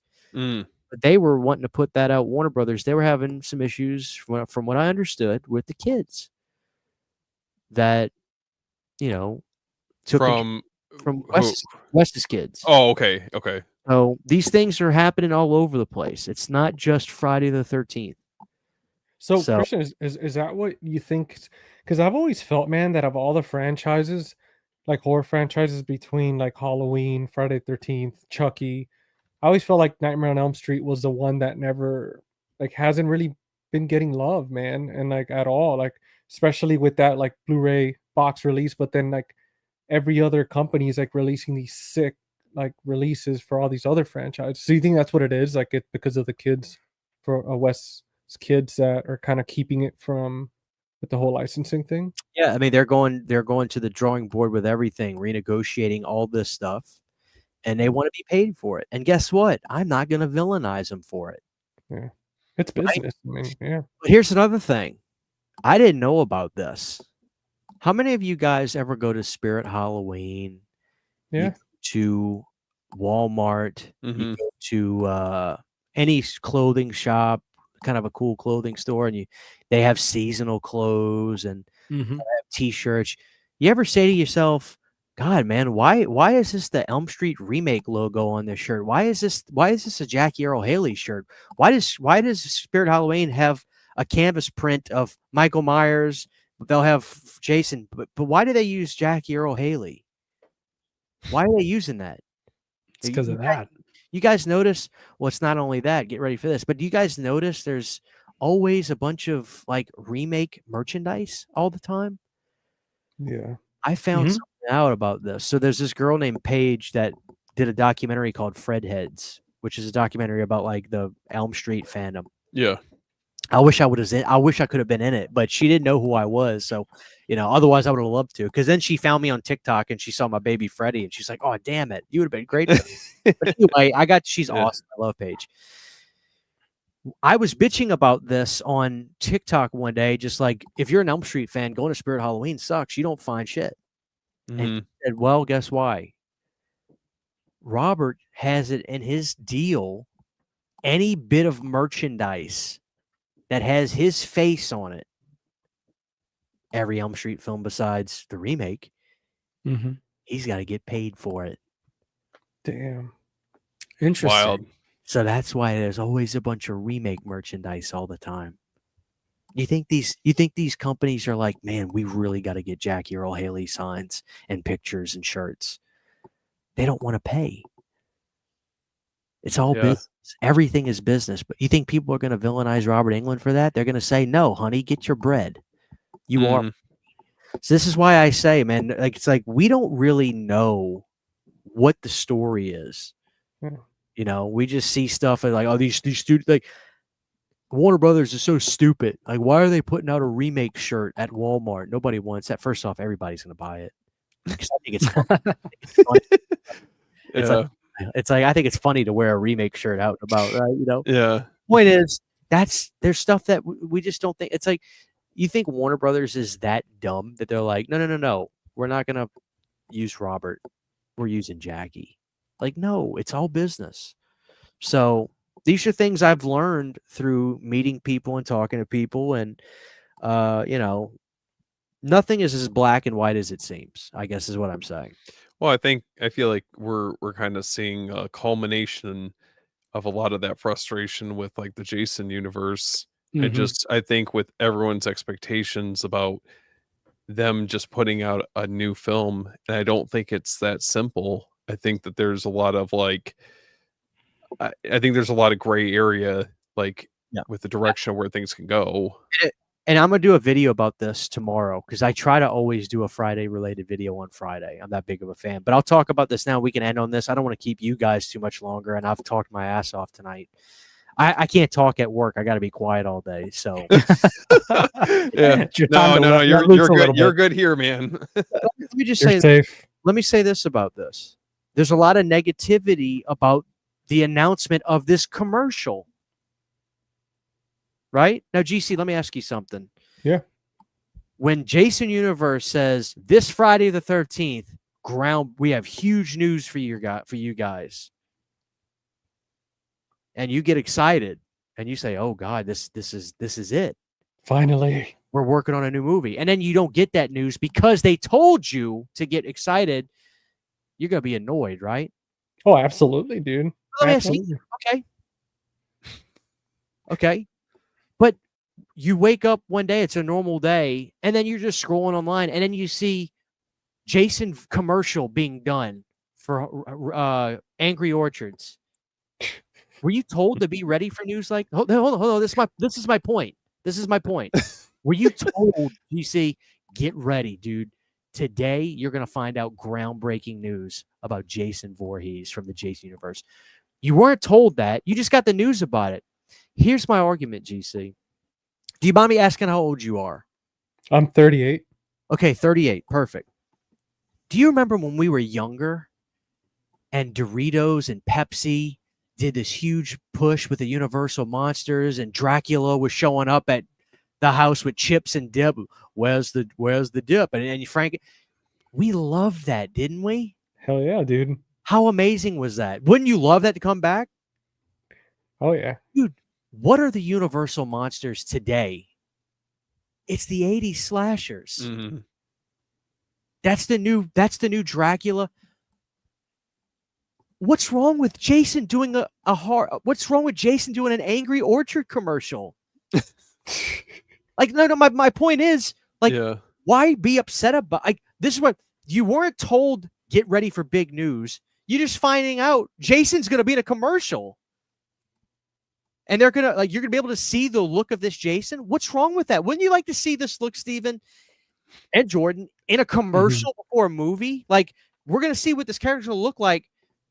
I think they're going to be paying attention to fan reception on the look of this. Dude, we're going to see Jason in a commercial that nobody asked for. I get that, but it's no harm, no foul. It's a commercial. Yeah. Do you think this is a way for them to kind of gauge interest? Yes and no. I think they're reintroducing Jason into the world again. Yeah. Dude, it's going to be it's going to be a Halloween beer commercial.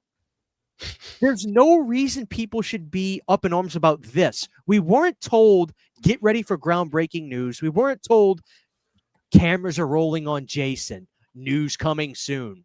And then you find out it's a commercial. Everybody would be like, I get that. But dude, they're putting Jason in a commercial. I can't wait to see it. Like, it does no harm, no foul. And I love Angry Orchard. I don't know if you guys know that. Like, I don't drink beer. I love hard ciders. I do drink beer. That's not true, but I love hard ciders. So this is no harm, no foul. They're reintroducing Jason into the world again. You're going to get to actually see him. I just don't think that the anger that was put out today is as warranted as, I get it. When you're told news coming Friday the 13th, put your seatbelts on. And then you find out, oh yeah, we're going to have a, Jason attraction at Universal Studios, which some could argue, hey, that's actually something. That's not nothing.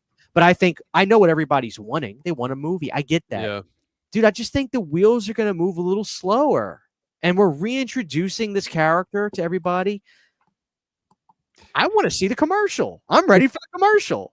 Well, And here's the thing, GC. Let's say this Halloween season, they do like a special box for the Angry Orchards with Jason on.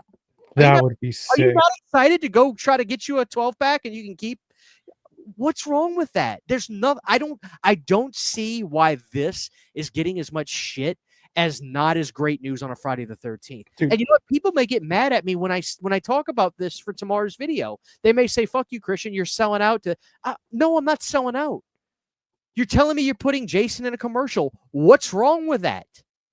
That's what I'm saying. We weren't told to be prepped for this.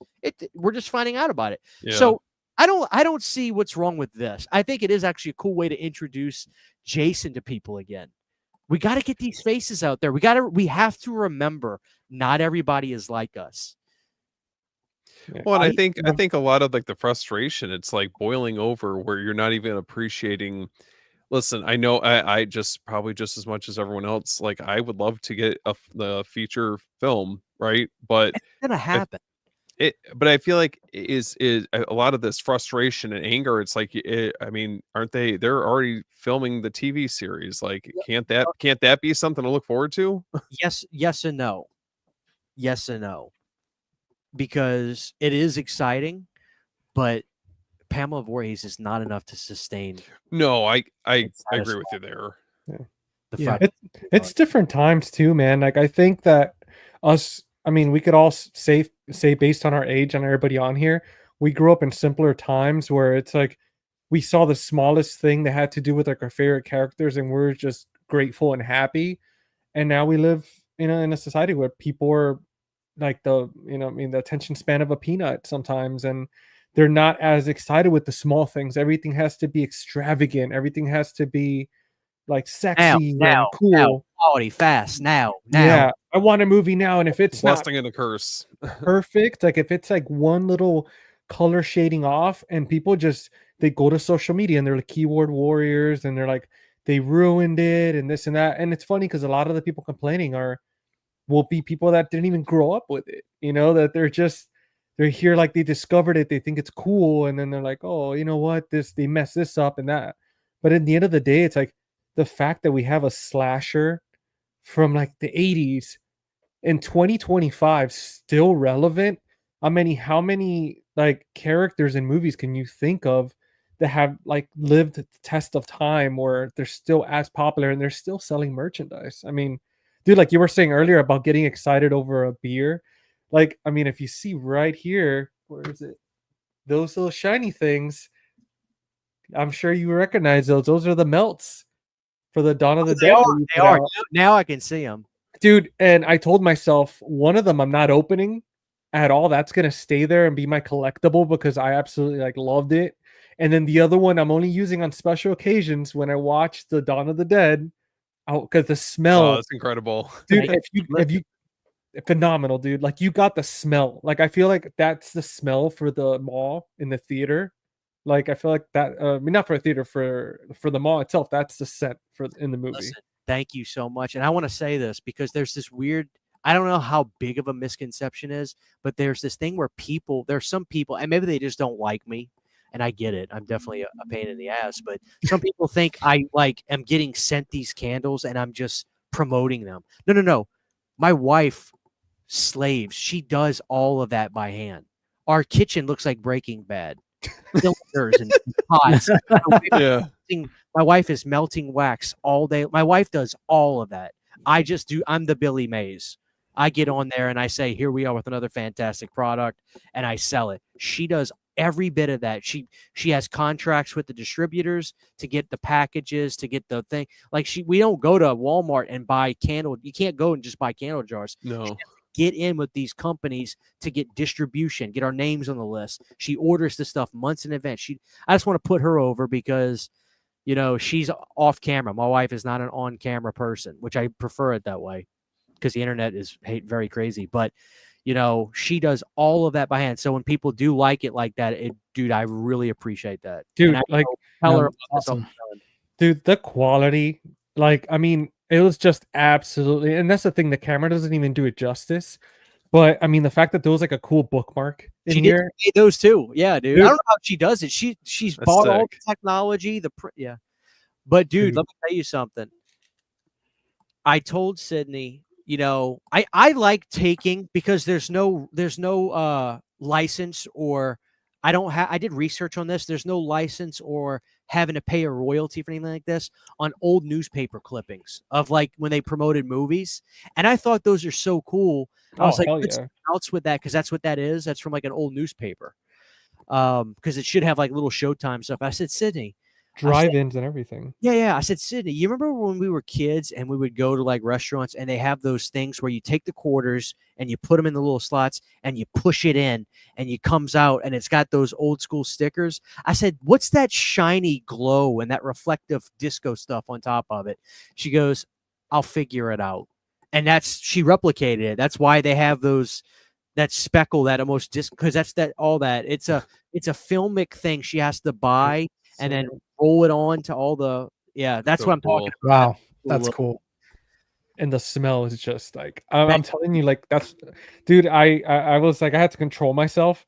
I was like, I'm definitely only like using one, and it has to be like a freaking, like, has to be a special occasion. But I was like, no way I'm using both. Like, this is just so damn cool.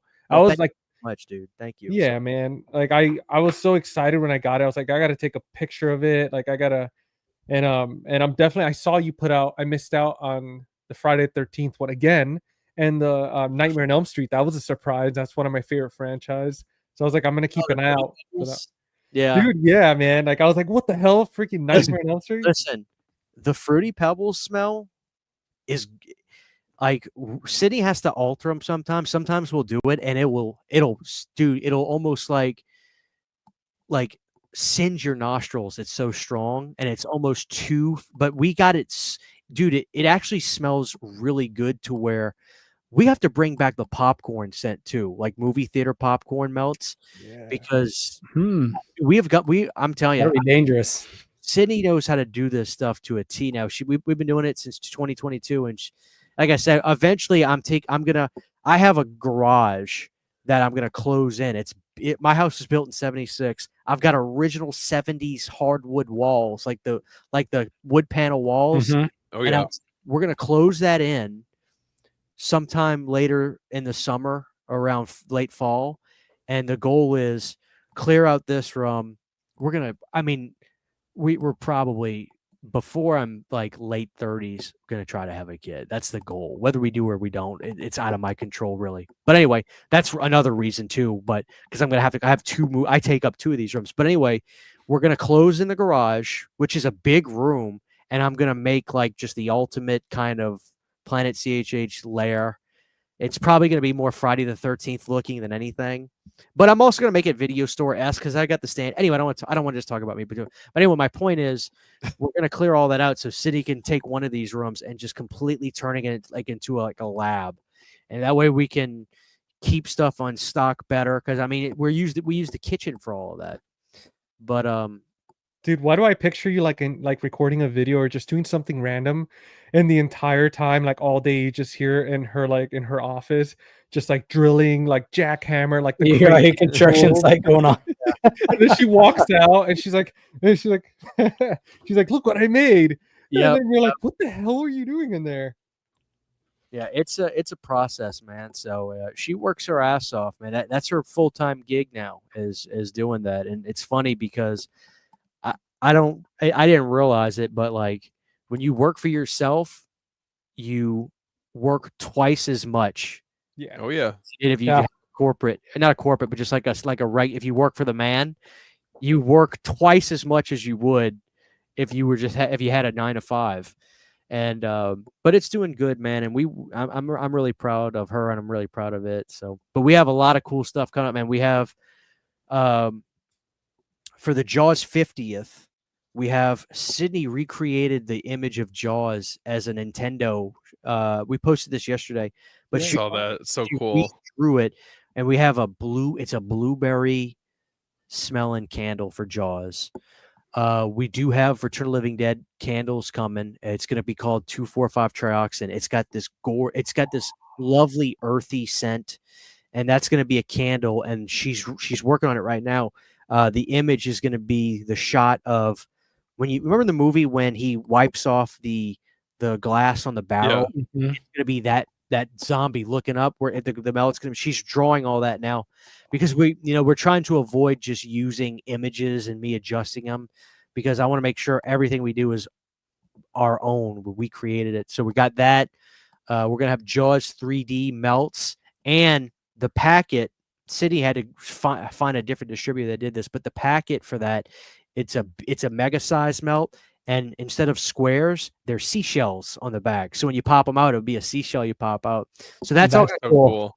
That's all gonna come next week. We're working on all that stuff. So yeah, we got a lot of cool stuff coming up. That So, Return of the Living Dead's gonna sell out so hard. well, you know what? It's like our biggest complaint is you guys sell out too fast, and I'm not tooting my own horn. The reality is we're a small business. We can only afford to buy so much material. But I told Sydney, just spend the money now, get 24 Jaws candles ready. So we're going to have 24. They should last all weekend. And for Return of the Living Dead, I think it's closer to 15 or 16. So I mean, the prices too, dude. That's why they sell out. The quality and the prices. I mean, we try to make the prices as good as we can. I mean, obviously, if you go to Walmart, you buy a melt for $2. Ours cost $5. But the reality is, dude, and I'm not just saying this, be my guest, go to Walmart and buy a melt that's the same scent as ours. They dilute it and they do tricks like spraying. They'll get the scent and spray it on top of the actual melt when it's done to give you that burst of smell. All their shit's diluted. 1 cube of our stuff, and we know this because we literally would buy scents from Walmart and we would recreate it. City would adjust the amount of syrup and scents that go in, so you're getting your money's worth from us. And nobody's ever complained that the best thing I could say is nobody has ever said, dude, the smell goes away fast on the melts. No, you can melt. Each cube will last you a week. And less harmful chemicals too, man. That's one of the big things. I was telling my girlfriend, I was like, oh, I want to start getting more of these because, I mean, for one, phenomenal product, but for two, it's like the fact that you're not putting all these random chemicals at a lot of these places. Like, you get what you pay for. You pay $2 for a candle or something. You're definitely getting like random stuff in there. Absolutely. And yeah, it's not good for you smelling that stuff, especially if you have pets. I mean, I think most of us, if not all of us on here, have pets. Yes, and I got 4. Yep, dude. Yeah. So I mean, I have a parrot, a cat, 2 dogs. So I mean, they're all like, especially parrots, they're very sensitive to chemicals and scents. They could easily die from that. And it's important. Whatever we have in the house, it's like good quality and stuff like that. Well, thank you, dude. I'm glad we're making your house smell good, dude. So hell yeah, man. Christian, one more question, then we'll let you go because I want to be respectful of your time. Kidding. Go ahead, please. No, it goes off of the you need a candle. Have you guys ever thought about? And I know this is, I don't know how likely this is. Like, you can do it, but making your own actual warmers. Not only have I thought about it, I'm looking into 3D printing to actually recreate a Trioxin barrel as a melter. Oh. But That's awesome. Better be careful. GC's going to give you his credit card. Dude, Christian, stop making cool things, man. Because I'm a weak man. Put me on a subscription service. Come on. I don't even have a melt yet. Like I was actually looking at something you posted for Halloween at Walmart where they had like I think it was like the pumpkin one. Yes, but if you want classy stuff, dude, I'll message you. I'll message you some stuff on Facebook. I got to film a little thing after we get off. And after that, I'll message you. I will take pictures of the melters I have. I will tell you exactly where I got them. If you want one that's Halloween themed, absolutely. Walmart will have skeletons, pumpkins. The pumpkin is the best one because the base is very, very big. The skeletons, one little cube is fine, but the pumpkin ones, you could use it. I don't know how big that room is, but like the pumpkin one would be big for like a living room because you could fill it up with 2 or 3 cubes and it'll diffuse more. But I can show you some that look nice. I have one that looks like a wicker basket. I love it. It's my favorite melter. And I got that at home. But I'll send you pictures of all the ones I got. There's a lot of cool ones you can get. But yes, I am looking into making my own. I have a buddy that's into 3D printing. The thing is, I've got to figure out how to do it. But I want to create a Trioxin barrel. And it'll say candles on it. Obviously. That'd be badass. I'll have to figure out with making getting like a piece of paper where the glass door would be. I could maybe get like a big thing of fiberglass and cut out the little pieces, but I got to figure out specifically which bulbs I would have to get. They can't be too much wattage because obviously I don't want to melt the fiberglass or the paper that would have the picture of the For zombie. sure. You know, I got to figure all that out. Yeah. But that's my goal, is to create like 20. You need a candle. Obviously, number one's going to moi, but I want to create like a limited run of 20 you need a candles Trioxin barrels, right? And of course, you put the melted wax right on top. You hit the light, the barrel illuminates. I want there to be the glass door. And whether it's just the light you see or I try to make a picture or something, I don't know. But I've been looking into this. Sydney keeps saying it's a pipe dream. We can't do it. I refuse. I know it's going to make it happen. I've just got to figure out how to do it. Yeah. I'm Well, getting closer. Well, it'd be cool to see a Halloween 2 pumpkin one with the face. I thought about that. Cool. I thought about that too, but my mind, because I'm a big Part 3 fan, I've want to make Oh yeah. like a Okay. Same. like a witch melter or something. The witch There's one a lot would of be there's a lot of cool stuff. I've thought about doing a zombie melter where the zombie on the poster just has the flat, his head dips in, and you can put. I've thought about all that sort of stuff. It would have to be super limited because on it, obviously I can't pay the license. I wouldn't even know how to go about that, and I would do a tweak to where like I wouldn't sell it being called. Like the way a lot like Devil's Latex works, these companies that sell Jasons, they can do what they do legally just fine, but you can't sell it and say Jason Takes Manhattan Bus. It's called the Manhattan Machete Man. Like he gives them all weird, quirky names, Yeah. and it's totally legally within his right to do that. So I know I could do it. It's a whole thing, guys. Like I refuse to give up on it. Sydney keeps thinking it's a pipe dream, but no, I'm gonna make it happen. I'll make sure GC you get one if I do it. If you want one that bad, you know, absolutely, man. Like, and that's the thing, man. With all the tech that we have, I mean, there's no way you won't be able to do it. It's just really figuring out, like you said, like the safety for the bulb and the type of material. But dude, I tinker a lot as well, so I'll look into like materials and stuff, and if I see anything interesting that might be able to help, I'll send the information your way, dude, because that's sick, man. Like that's cool to make. I love, as you see, if you saw like one of these days, pretty soon I'm gonna do like a room tour and show everybody kind of like a lot of the stuff that I've made, because I've just like I love putting stuff together. Oh, fantastic. awesome. Christian, I got a quick question for you before we wrap up. What is your favorite Return of the Living Dead piece in your collection? Ooh. That's a great question. How can you make them choose like that, Steven? Listen, I had to, you know, just cap it off on this note.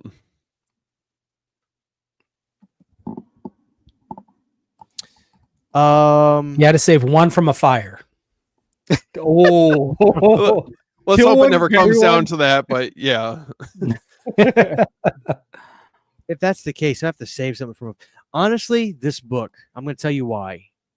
I could Ooh. have said my original soundtrack, my original 85 pressing. This book, because of this book, I made my favorite videos I've ever done. Videos that I'm not proud of a lot of the stuff I make. I know a lot of the stuff I make is very blue collar, sit down, radio style stuff. My two favorite videos I've ever done were from this book. And it was on Return of the Living Dead, Necropolis, and Rave to the Grave, the two sci-fi movies. I learned everything about those movies and what happened and why they look cheap and why they are the way they are because of this book. And the story blew my mind. And this book gave me every bit of knowledge I could have. And I was able to make those videos and tell people about them, and people were receptive. They were like, I had no idea about any of my two favorite videos I ever did because of this book. So this is my favorite thing in my Return of the Living Dead collection is this book right here. Honest answer. I really love this book. Very cool. That's a good answer. I like that. Now I got to look for it at a okay price. Yeah. Yeah, right. Yeah. Anyways, well, Christian, thank you so much for coming on. Thank you so much, man. I know Chris wanted to be here, but he had to close his store at work, so he wasn't able to make it. So he sends his apologies there. But yeah, dude, just tell people, you know, promote whatever you want to promote right now, and then we'll let you go. Yeah, well, I mean, obviously I've talked a lot about it, but I'll definitely bring it up again.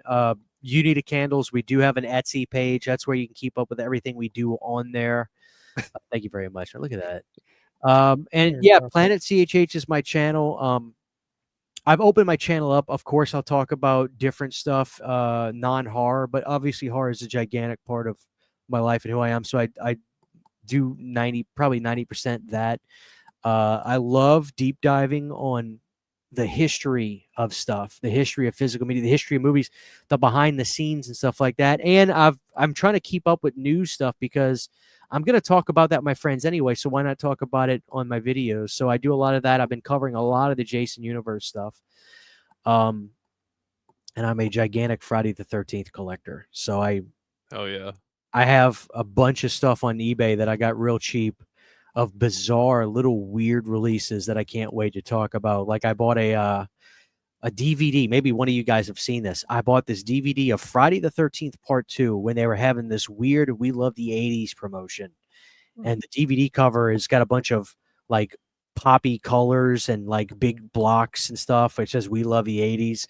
And it's when they had this, they did a few movies like this randomly right when like Stranger Things came out in 2016. So I ordered some weird stuff like this.